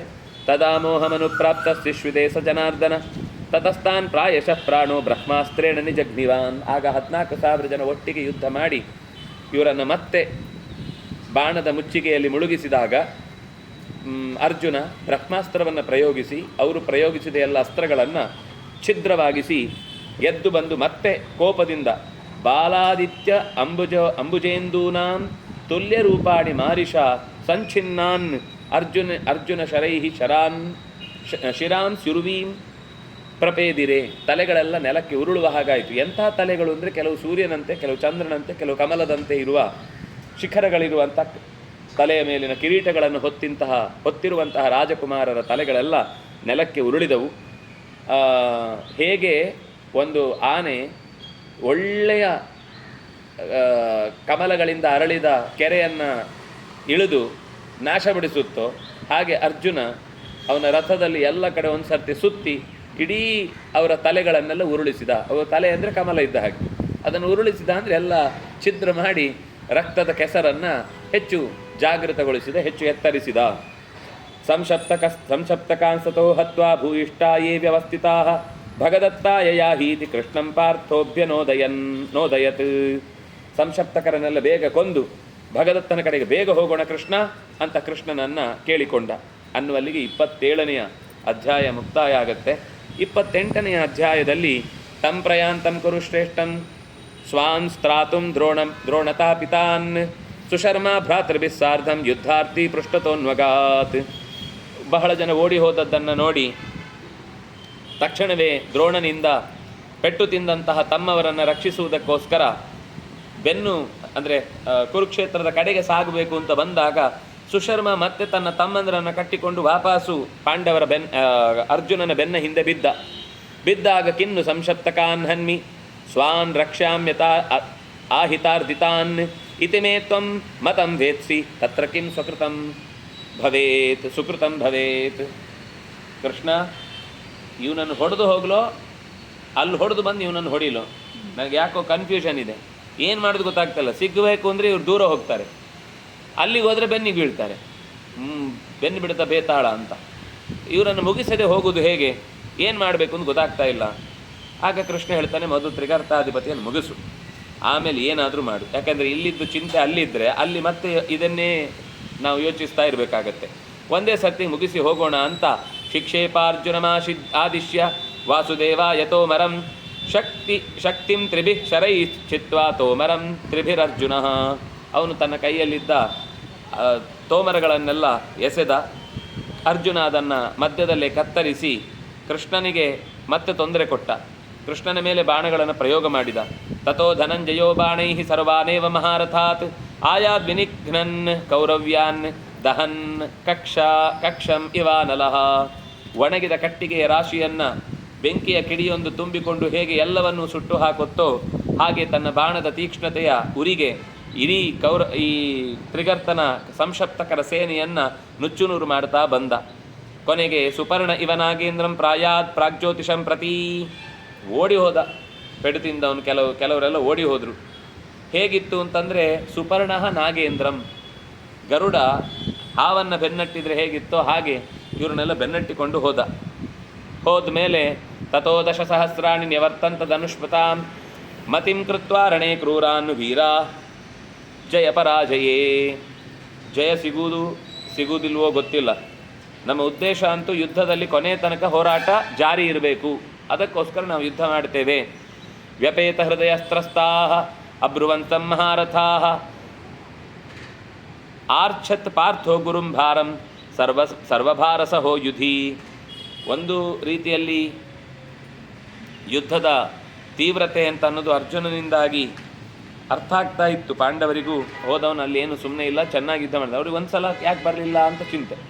ಆಮೇಲೆ ಸಂಶಪ್ತಕರನ್ನು ನಿಗ್ರಹಿಸಲಿಕ್ಕಿದೆ, ಅವರು ಏನಾದರೂ ಮಾಡಿರ್ತಾರೆ ಅದಕ್ಕೋಸ್ಕರ ಬಂದಿಲ್ಲ ಅಂತ ಸ್ವಭಾವ ಸಹಜವಾದ ಅವನ ಸಾಮರ್ಥ್ಯವನ್ನು ಅಲ್ಲಗಲಿಯದೆ ಕಾಯ್ತಾ ಕೂತಿದ್ರು. ತಸ್ಮಿನ್ ಪ್ರಮಥಿತೆ ಸೈನ್ಯೇ ಭೃಗದತ್ತೋನ್ರಾಧಿಪ ತೇನ ನಾಗೇನ ಸಹಸಾ ಧನಂಜಯಮುಪಾದ್ರವತ್. ಕೃಷ್ಣನನ್ನು ಕಟ್ಟಿಕೊಂಡು ಆ ತ್ರಿಗರ್ತ ದೇಶದ ರಾಜರ ಅಷ್ಟೂ ಸೈನ್ಯವನ್ನು ನಾಶ ಮಾಡಿ ಮರಳಿ ಹಸ್ತಿನಾವತಿಯ ಕಡೆಗೆ ಬರ್ತಾ ಇರಬೇಕಾದ್ರೆ ಸುಪ್ರತೀಕದ ಮೇಲೆ ಕೂತಂತಹ ಪ್ರಾಗ್ಜ್ಯೋತಿಷಪುರದ ಅಧಿಕಾರಿಯೋ ಅಥವಾ ಮುಂದುವರಿದ ನಾಯಕನೋ ಅಂತ ಅನ್ನಿಸಿದಂತಹ ಭಗದತ್ತ ಅರ್ಜುನನನ್ನು ಎದುರಾದ. ಅರ್ಜುನನ ಎದುರಾಗಿ ತನ್ನ ಆನೆಯಿಂದಲೇ ಅವನನ್ನು ನಿಗ್ರಹಿಸುವ ಕೆಲಸವನ್ನು ಮಾಡಿದ. ತಕ್ಷಣವೇ ತಪ್ಪಿಸಿಕೊಂಡು ಬಹಳ ಹೊತ್ತು ಆ ಯುದ್ಧ ಹಾಗೆ ನಡೆಯಿತು. ಕಲ್ಪಿತಾಭ್ಯಾಂ ಯಥಾಶಾಸ್ತ್ರಂ ರಥೇನ ಚ ಗಜೇನ ಚ ಸಮಗ್ರೇ ಚೇರುತುರ್ವೀರೌ ಭಗದತ್ತ ಧನಂಜಯೌ. ಭಗದತ್ತ ಮತ್ತು ಧನಂಜಯ ಇಬ್ಬರೂ ಕೂಡ ಶಾಸ್ತ್ರ ಹೇಳಿದಂತೆ ಅವರಿಬ್ಬರು ಯುದ್ಧ ಮಾಡುವಾಗ ನೇರವಾಗಿ ಭಾಗವಹಿಸದಿದ್ದರೆ ಅವರನ್ನು ಅದರಲ್ಲಿ ಎದುರಿಸಬಾರದು. ಹೀಗೆ ಯುದ್ಧದಲ್ಲಿ ತೀವ್ರತೆ ಹೆಚ್ಚಿತು. ಸತತಾಶರವರ್ಷೇಣ ಪಾರ್ಥಂ ಸಮಭಿಹತ್ಯ ವೈ ಚೋದಯಾಮಾಸ ತನ್ಕಾಲಂ ವಧಾಯಾಚ್ಯುತ ಪಾರ್ಥಯೋ. ಅಚ್ಯುತ ಮತ್ತು ಪಾರ್ಥರನ್ನು ಇಬ್ಬರನ್ನು ಕೂಡ ನಾಶಪಡಿಸುವ ದೃಷ್ಟಿಯಿಂದ ಬಾಣಗಳ ಮಳೆಯನ್ನೇ ಗರೆಯುತ್ತಾ ಸೇನೆಯ ಮೇಲೆ ಭಗದತ್ತನನ್ನು ಓಡಿಸಿ ಅವರ ರಥವನ್ನು ಕೂಡ ಪುಡಿಗಟ್ಟಬೇಕು ಅಂತ ಚಿಂತಿಸಿದರು. ಈ ಹೊತ್ತಿಗೆ ಸಮಾಪ್ತಮಪಿ ನೈವೇಶ ಪರಾವೃತ್ತಂ ಮಹಾದ್ವೀಪಂ ಸಾರೋಹಂ ಮೃತ್ಯು ಸಾತ್ಕರ್ತಂ ಸ್ಮರನ್ ಧರ್ಮಂ ಧನಂಜಯ. ಏನಾಯಿತು, ಅರ್ಜುನನ ರಥ ಮುಂದಕ್ಕೆ ನುಗ್ಗಬೇಕಾದ್ರೆ ಅವನು ಏನು ಮಾಡಿದ ಅಂದರೆ, ಯುದ್ಧ ಅಲ್ಲ, ನೀನು ತುಳ್ಕೊಂಡೇ ಹೋಗು ಅಂತ ಅದನ್ನು ಇನ್ನಷ್ಟು ವೇಗವಾಗಿ ಮುನ್ನಡೆಸಿದ. ಕೃಷ್ಣನಿಗೆ ಕೊನೆ ಮೂಮೆಂಟಿಗೆ ಅರ್ಥ ಆಯಿತು, ಇವನು ಯುದ್ಧಕ್ಕೆ ಬರ್ತಾ ಇಲ್ಲ, ಸೇನೆ ಮೇಲೇ ಆನೆ ಕಾಲಿಟ್ಟು ಹೋಗುತ್ತೆ, ಅಂದರೆ ನಮ್ಮ ರಥದ ಮೇಲೆ ಕಾಲಿಟ್ಟು ಹೋಗುತ್ತೆ, ಆಮೇಲೆ ಬದುಕಲಿಕ್ಕೆ ಅವಕಾಶವೇ ಇಲ್ಲ ಅಂತ ಹೇಳಿ ತಕ್ಷಣವೇ ನಾಗಂ ಚೋದಯಾಮಾಸ, ಆನೆಗಳನ್ನು ಬೇರೆ ರೀತಿಯಿಂದ ಪ್ರಚೋದಿಸಿದ. ತನ್ನ ರಥ ಹೋಗಬೇಕಾದ ದಿಕ್ಕನ್ನು ಬದಲಿಸಿದ್ದು ಅಂತಂದರೆ ಬೇರೆ ದಿಕ್ಕು ಅಂತಲ್ಲ, ಅದೇ ವಿಷಯಕ್ಕೆ ಸಂಬಂಧಪಟ್ಟಂತೆ ಸಂಪ್ರಾಪ್ತಮಪಿ ನೈವೇಶ ಪರಾವೃತ್ತಂ ಮಹಾದ್ವೀಪಂ ಚಕ್ರೇ ಅಪಸವ್ಯಂ ತ್ವರಿತಃ ಸ್ಯಂದನೇನ ಜನಾರ್ದನ. ಅರ್ಜುನ ಎದುರುಗಡೆ ಬರ್ತಾ ಇದ್ದಾನೆ, ಕೃಷ್ಣನ ರಥವನ್ನು ಗುರಿಯಾಗಿಟ್ಟುಕೊಂಡು ಭಗದತ್ತ ಆನೆ ನುಗ್ಗುತ್ತಾ ಇದೆ. ಇನ್ನೇನು ನುಗ್ಗಿ ಅವನ ಕಾಲಡಿಗೆ ಬಿತ್ತು ಅನ್ನುವಷ್ಟರಲ್ಲಿ ಆ ಕಾಲಿನಿಂದ ತಪ್ಪಿಸಿ, ಎಷ್ಟು ಚೆನ್ನಾಗಿದೆ ಅಂದರೆ ಚಕ್ರೇ ಅಪಸವ್ಯಂ ತ್ವರಿತಃ, ಸ್ವಲ್ಪ ಎಡಕ್ಕೆ ತಿರುಗಿಸಿ, ಈ ಆನೆ ಯಾವಾಗಲೂ ಸ್ಟ್ರೈಟ್ ಹೋಗೋದು, ಅದರಿಂದ ತಪ್ಪಿಸ್ಕೊಳ್ಳಿಕ್ಕೆ ಒಂದೇ ಜಾಗ ಜಿಗ್ಜಾಗ್ ಆಗಿ ಹೋಗಬೇಕು. ಹೀಗೆ ಹೀಗೆ ಹೀಗೆ ಹೋದರೆ ಮಾತ್ರ ಅದು ನಮ್ಮನ್ನು ನಿಗ್ರಹಿಸ್ಲಿಕ್ಕೆ ಆಗೋದಿಲ್ಲ. ಒಂದು ವೇಳೆ ನಾವು ಸ್ಟ್ರೈಟ್ ಓಡ್ತೇವೆ ಅಂದರೆ ಅದು ನಮಗಿಂತ ಫಾಸ್ಟ್ ಓಡುತ್ತೆ. ಆದರೆ ಅದಕ್ಕೆ ಹೀಗೆ ಹೋದ ತಕ್ಷಣ ಬ್ರೇಕ್ ಹಾಕಿ ಹೋಗುವಷ್ಟೊತ್ತು ಅರ್ಧ ದೇಹ ಮುಂದಕ್ಕೆ ತಾನೇ ಹೋಗಿರುತ್ತೆ, ತಡಿಲಿಕ್ಕೆ ಆಗಲ್ಲ ಅದಕ್ಕೆ. ಆವಾಗ ಅದು ಮತ್ತೆ ಹೀಗೆ ತಿರುಗಿ ಬರುವಷ್ಟರಲ್ಲಿ ಅವನು ಆ ಕಡೆ ಹೋಗಿರ್ತಾನೆ, ಮತ್ತೆ ನುಗ್ಗಿ ಹೀಗೆ ಬರುತ್ತೆ, ಮತ್ತೆ ಹಾಗೆ ಹೋಗುತ್ತೆ, ತಪ್ಪಿಸ್ಕೊಳ್ಳಿಕ್ಕೆ ಸುಲಭ ಆಗುತ್ತೆ. ಹಾಗೆ ಇಡೀ ರಥವನ್ನೇ ತಿರುಗಿಸಿದ್ದಾನೆ ಕೃಷ್ಣ. ಅಪಸವ್ಯಂ, ಎಡಕ್ಕೆ ಒಂದೇ ಸರ್ತಿ ತಿರುಗಿಸ್ಬಿಟ್ಟಿದ್ದಾನೆ, ಬಲಕ್ಕೆ. ಅಪಸವ್ಯ ಅಂದರೆ ಬಲ, ಸವ್ಯ ಅಂದರೆ ಎಡ, ಸವ್ಯ ಸಾಚಿ ಅಂದರೆ ಎಡಗೈಯಲ್ಲೂ ಬಾಣವನ್ನು ಬಿಡಬಲ್ಲವ ಅಂತ. ಯಾವಾಗಲೂ ಬಾಣವನ್ನು ಬಿಡೋದು ಹೀಗೂ ಬಿಡ್ಲಿಕ್ಕೆ ಬಂತು ಅಂದರೆ ಅದು ಈಗ ಶ್ರಾದ್ದದಲ್ಲಿ ಅಪಸವ್ಯ ಅಂತಂದರೆ ಯಾವಾಗಲೂ ಹೀಗಿರುತ್ತೆ, ಈಗ ಸವ್ಯದಲ್ಲೇ ಇರುವುದು. ಅದನ್ನು ಹೀಗೆ ಹಾಕ್ಕೊಂಡ್ರೆ ಅಪಸವ್ಯ. ಈ ಕಡೆಗೆ ಬಂತು ಅಂದರೆ ಸವ್ಯದ ಎದುರು ಭಾಗಕ್ಕೆ ಬಲಗಡೆಗೆ ತಿರುಗಿಸಿ ಆನೆ ಮುಂದೆ ಹೋಯಿತು, ರಥ ಪಕ್ಕದಲ್ಲಿ ಹಾದು ಹೋಯಿತು. ಇದನ್ನು ನಾವು ಒಂದು ವಿಜುವಲೈಸ್ ಮಾಡಿದರೆ ತುಂಬ ಚೆನ್ನಾಗಿರುತ್ತೆ ನೋಡಿ. ಅಷ್ಟರ ಮಧ್ಯದಲ್ಲಿ ಸಂಪ್ರಾಪ್ತಮಪಿ ನೈವೇಶ ಪರಾವೃತ್ತಂ ಮಹಾದ್ವೀಪಂ ಸಾರೋಹಂ ಮೃತ್ಯು ಸಾತ್ಕರ್ತು ಸ್ಮರನ್ ಧರ್ಮಂ ಧನಂಜಯ. ಪಕ್ಕಕ್ಕೆ ಸಾಗುವಾಗಲೇ ಅರ್ಜುನನಿಗೆ ಅವಕಾಶ ಸಿಕ್ಕಿತ್ತಂತೆ, ಭಗದತ್ತನಿಗೆ ಮತ್ತು ಆ ಮಾವುತನಿಗೆ ಬಾಣ ಹೊಡಿಲಿಕ್ಕೆ ಅವಕಾಶ ಇತ್ತು, ಆದರೆ ಹೊಡಿಲಿಲ್ಲ ಅಂತೆ. ಇದು ಧರ್ಮಂ ಸ್ಮರನ್, ಹೀಗೆ ಎಡೆಯಲ್ಲಿ ಹೊಡೆಯುವುದು ಸರಿ ಹೋಗಲ್ಲ, ಎದುರಾಳಿಯಾಗೆ ಬರಲಿ ಮತ್ತೆ ಹೊಡಿತೇನೆ ಅಂತ. ಸಾರೋಹಂ ಮೃತ್ಯು ಸಾತ್ಕರ್ತು, ಆರೋಹ ಅಂತಂದರೆ ಅದರ ಮೇಲೆ ಕೂತವ ಆ ಮಾವುತ ಅಂತ, ಅವನನ್ನು ಮೃತ್ಯುವಿಗೆ ಬಲಿ ಕೊಡಲಿಕ್ಕೆ ಧನಂಜಯ ಇಷ್ಟಪಡಲಿಲ್ಲ, ಎದುರುಗಡೆನೆ ಹೊಡಿತೇನೆ ಅಂತ ಬಿಟ್ಟ. ಸತುನಾಗೋ ದ್ವಿಪರಥಾನ್ ಹಯಾನ್ನಶ್ಚಾಮೃತ್ಯಮಾರಿಷ. ಆದರೆ ಅದು ಮಾತ್ರ ಎದುರುಗಡೆ ಸಿಕ್ಕ ಉಳಿದ ಎಲ್ಲ ರಥಗಳನ್ನು ಪಾಂಡವರ ಸೇನೆಯನ್ನು ನಜ್ಜುಗುಜ್ಜು ಮಾಡಿತು. ತತಃ ಕ್ರುದ್ಧೋ ಧನಂಜಯ, ಕೋಪ ಬಂತು ಅನ್ನುವಲ್ಲಿಗೆ 28ನೆಯ ಅಧ್ಯಾಯ ಮುಕ್ತಾಯ ಆಗುತ್ತೆ. 29ನೆಯ ಅಧ್ಯಾಯದಲ್ಲಿ ಯುದ್ಧ ಮುಂದುವರಿಯುತ್ತೆ. ಪ್ರಾಗ್ಜ್ಯೋತಿಷೇಣ ಸಂಸಕ್ತೌ ಉಭೌ ದಾಶಾರ್ಹ ಪಾಂಡವೌ ಮೃತ್ಯುದಂಶ್ರಾಂತಿಕಂ ಪ್ರಾಪ್ತೌ ಸರ್ವಭೂತಾನಿ ಮೇನಿರೆ. ಆದರೆ ಅದು ಬರುವ ವೇಗ ಮತ್ತು ಅದು ಕಾಲೆತ್ತಿದ ಹೊತ್ತಿಗೆ ಅವರು ಎದುರುಗಡೆ ಇದ್ದದ್ದನ್ನು ನೋಡಿ ಪಾಂಡವರ ಸೇನೆ ಕೃಷ್ಣ ಮತ್ತು ಅರ್ಜುನ ಶತ್ರು ಅಂತ ಅಂದ್ಕೊಂಡ್ಬಿಟ್ರು. ಆದರೆ ಅಷ್ಟರಲ್ಲಿ ಪಾಸಾಗಿ, ಯಾಕೆಂದರೆ ಅವನು ತಪ್ಪಿಸಿಕೊಂಡ ಹಿಂದೆ ಹೋದದ್ದು ಉಳಿದವ್ರಿಗೆ ಕಾಣೋದೇ ಇಲ್ಲ, ಅದರ ಕಾಲಡಿ ಅಪ್ಪಚ್ಚಿಯಾಗಿ ಅದು ಉಳಿದವ್ರ ಜೊತೆಗೆ ಮಿಕ್ಸ್ ಆಗಿ ಧೂಳಿಗೆ ಎದ್ದೋಗಿದೆ ಅಂತ ಅಂದ್ಕೊಂಡ್ಬಿಟ್ಟಿದ್ದಾರೆ. ಆದರೆ ಇಬ್ಬರೂ ತಪ್ಪಿಸ್ಕೊಂಡಿದ್ದಾರೆ. ತಥಾತು ಶರವರ್ಷಾಣಿ ಪಾತಯತ್ಯನಿಶಂ ಪ್ರಭೋ ಗಜಸ್ಕಂಧಾನ್ ಮಹಾರಾಜ ಕೃಷ್ಣಯೋ ಸ್ಯಂದನಸ್ಥಯೋ. ಸ್ಯಂದನದ ಮೇಲೆ, ರಥದ ಮೇಲೆ ಕುಳಿತಿರುವ ಕೃಷ್ಣರು ಅಂದರೆ ಒಂದು ಅರ್ಜುನ ಕೃಷ್ಣ, ಒಂದು ಯಾದವ ಕೃಷ್ಣ. ಅರ್ಜುನನಿಗೆ ಕೃಷ್ಣ ಅಂತ ಇನ್ನೊಂದು ಹೆಸರು. ಇಬ್ಬರು ಕೃಷ್ಣರು ಕೂಡ ಗಜದ ಬೆನ್ನ ಮೇಲೆ ಕುಳಿತಿರುವಂತಹ ಮಾವುತನಿಗೆ ಎದುರಾಗಿ ಬಾಣವನ್ನು ಬಿಟ್ಟರು. ಅಥ ಕಾರ್ಷ್ಣ ಯಸೈರ್ಬಾಣೈ ಪೂರ್ಣಕಾರ್ಮುಕ ನಿಸೃತೈ ಅವಿದ್ಯತ್ ದೇವಕೀ ಪುತ್ರಂ ಹೇಮಪುಂಖೈ ಶಿಲಾಶಿತೈ. ಕಲ್ಲಿನ ತುದಿಯಿಂದ ತಯಾರು ಮಾಡಿದ ಬಾಣದ ಕಡ್ಡಿಯನ್ನು, ಅಂದರೆ ಕಲ್ಲಿನ ತುದಿ ಬಾಣಕ್ಕೆ ಸಿಕ್ಕಿಸಿದ್ದಾರೆ. ಅಂದರೆ ಕಲ್ಲಿದ್ದೇ ಅದು, ಲೋಹದ್ದಿರುತ್ತೆ, ಇಲ್ಲಾಂದರೆ ಕೆಲವೊಂದು ಕಲ್ಲಿದ್ದಿರುತ್ತೆ. ಶಿಲಾಶಿತೈ, ಶಿಲೆಯಿಂದಲೇ ಮಾಡಿದ ಅತ್ಯಂತ ನಿಶಿತವಾದಂತಹ ಬಾಣವನ್ನು ಎತ್ತಿ ಅವಿದ್ಯತ್, ಯಾರು? ಭಗದತ್ತ. ದೇವಕೀ ಪುತ್ರಂ ಅವಿದ್ಯತ್, ದೇವಕೀ ಪುತ್ರನ ಎದೆಗೆ ಹೊಡೆದ. ಎಲ್ಲಿಗೆ ಹೊಡಿತಾ ಇದ್ದಾನೆ ಅಂತ ಗೊತ್ತಾಯಿತು ಅರ್ಜುನನಿಗೆ. ತಕ್ಷಣವೇ ಅವನ ಧನುಸ್ಸನ್ನು ಮೊದಲು ಪುಡಿ ಮಾಡಿದ. ಅದರ ಜೊತೆಗೆ ಬಿಟ್ಟ ಬಾಣವನ್ನು ಮಧ್ಯದಲ್ಲೇ ಸೀಳಿ ಅದನ್ನು ಕೊನೆ ಮಾಡಿದ. ನಮಗೆ ಬಿಟ್ಟದ್ದು ಮಾತ್ರ ಕಂಡಿರುತ್ತೆ, ಮತ್ತೆ ಎಲ್ಲಿರುತ್ತೆ ಅಂತಲೇ ಗೊತ್ತಾಗೋದು. ನನಗೆ ಚುಚ್ಚಿದ್ದು ಅಂತ ಆಮೇಲೆ ಗೊತ್ತಾಗುತ್ತೆ. ಆದರೆ ಅಷ್ಟರಲ್ಲಿ ಅವನ ಬಾಣ, ಅವನ ಬಿಲ್ಲು, ಅವನ ಎದುರುಗಡೆ ಇರುವಂತಹ ಇನ್ನಷ್ಟು ಸಾರಥಿಗೆ ಇತ್ಯಾದಿಗಳಿಗೆ ಪ್ರತ್ಯುತ್ತರ ಕೊಡುವಂತಹ ರೀತಿಯಲ್ಲಿ ಬಾಣಗಳನ್ನು ಎಸೆದಿದ್ದಾನೆ. ನಿರ್ಭಿದ್ಯ ದೇವಕೀ ಪುತ್ರಂ ಶಿತಿಂ ಜಗ್ಮು ಸವಾಸ ಸಹ. ಇನ್ನೂ ಅನೇಕ ಬಾಣಗಳನ್ನು ತೋಳನ್ನು ಸೀಳಿ ನೆಲಕ್ಕೆ ಹೋಗಿ ಬಿದ್ದುವಂತೆ ಭಗದತ್ತನ ಬಾಣಗಳು. ಹಾಗೆ ಅವನ ಮೈಗೆಲ್ಲ ಗಾಯ ಆಗಿ ನೆತ್ತರು ಕಾಣಿಸ್ತಾ ಇತ್ತು. ತಸ್ಯ ಪಾರ್ಥೋ ಧನುಶ್ಚಿತ್ವ ಪರಿವಾರಂ ನಿಹತ್ಯ ಚ. ಅರ್ಜುನನಿಗೆ ಮತ್ತೆ ಕೋಪ ಬಂತು. ಇನ್ನೂ ಅನೇಕ ಅವನಿಗೆ ಸಹಾಯಕ ಇದ್ದಂತಹ ಉಳಿದ ಪರಿವಾರವನ್ನೆಲ್ಲ ಒಬ್ಬೊಬ್ಬರನ್ನೇ ನಾಶ ಮಾಡಿದ. ಅದೇನು ಕ್ರಮ ಅಂದರೆ, ಅವರನ್ನು ಎದುರಿಸುವಾಗ ನಿನ್ನ ಸೇನೆಯನ್ನು ನಾಶ ಮಾಡಿದ್ದೇನೆ ನೋಡು, ನಿನ್ನ ಮಾವುತನನ್ನು ಬೀಳಿಸಿದೆ ನೋಡು, ನಿನ್ನ ಕುದುರೆಗೇನೆ ಪೆಟ್ಟು ಕೊಟ್ಟಿದ್ದೇನೆ ನೋಡು, ಅದು ಕ್ರಮವಾಗಿ ಅದೊಂದು ಅವರನ್ನು ರೊಚ್ಚಿಗೆಬ್ಬಿಸುವುದು. ಅಂದರೆ ಅದು ಯುದ್ಧದ ಕ್ರಮದಲ್ಲಿ. ಹಾಗೆ ಪ್ರತಿಯೊಂದನ್ನು ನಾಶ ಮಾಡ್ತಾ ಬಂದ ಅರ್ಜುನ. ಆಗ ವಿವ್ಯಾದ ದಶಭಿಸ್ತೂರ್ಣಂ ಉತ್ಸ್ಮಯನ್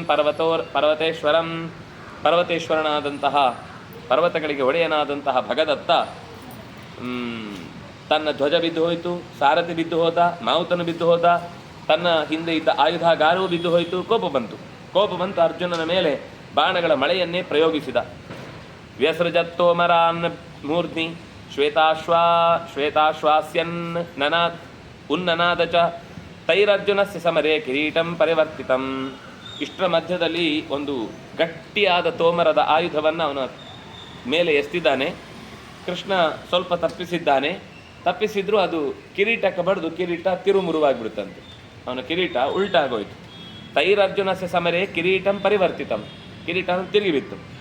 ಪರಿವೃತ್ತಂ ಕಿರೀಟಂ ತದ್ಯಮಯನ್ನೇವ ಪಾಂಡವ. ಬಾಣ ಬಿಡ್ತಾ ಇದ್ದಾನೆ, ತಲೆ ಒಂದು ಕಿರೀಟ ಸರಿ ಮಾಡ್ಕೊತಾ ಇದ್ದಾನೆ, ಒಂದು ಕಡೆಯಿಂದ ಸರಿ ಮಾಡಿಕೊಂಡು ಸುದೃಷ್ಟ ಕ್ರಿಯತಾಂ. ಅವನು ಯಾವ ರೀತಿ ಮುಂದೆ ಯುದ್ಧ ಮಾಡ್ತಾ ಇದ್ದಾನೆ, ಅವನು ಆ ಬೇಡುವ ಬಾಣವನ್ನು ಮೊದಲೇ ಪುಡಿ ಮಾಡಿ ತಲೆ ಸರಿ ಮಾಡ್ಕೊಂಡು ಮತ್ತೆ ಹಿಡ್ಕೊಂಡ.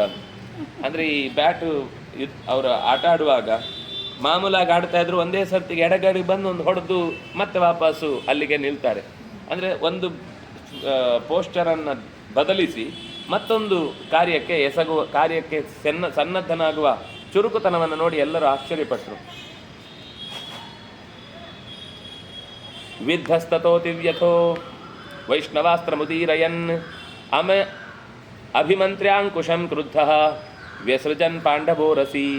ಈ ಬಾಣಗಳ ಮೇಲೆ ಬಾಣಗಳನ್ನು ಬಿಡ್ತಾ ಇದ್ದಂತಹ ಅರ್ಜುನನ ಮೇಲೆ ಕೋಪ ಭಗದತ್ತನಿಗೆ ಹೆಚ್ಚಾಗ್ತಾ ಹೋಯಿತು. ಅವನಿಗೆ ಪ್ರತ್ಯುತ್ತರ ಕೊಡಲಿಕ್ಕೆ ಟೈಮ್ ಸಿಗಲಿಲ್ಲ. ಕೂಡಲೇ ಕೋಪದಿಂದ ಏನು ಮಾಡಿದ ಅಂದರೆ, ತ್ವರಮಾಣ ಕೂಡಲೇ ತನಗೆ ಸಹಾಯಕ್ಕೆ ಇದ್ದಂತಹವರಿಗೆಲ್ಲ ಹೇಳಿದ, ಅಭಿಮಂತ್ರ್ಯಾಂಕುಶಂ ಕ್ರುದ್ಧ.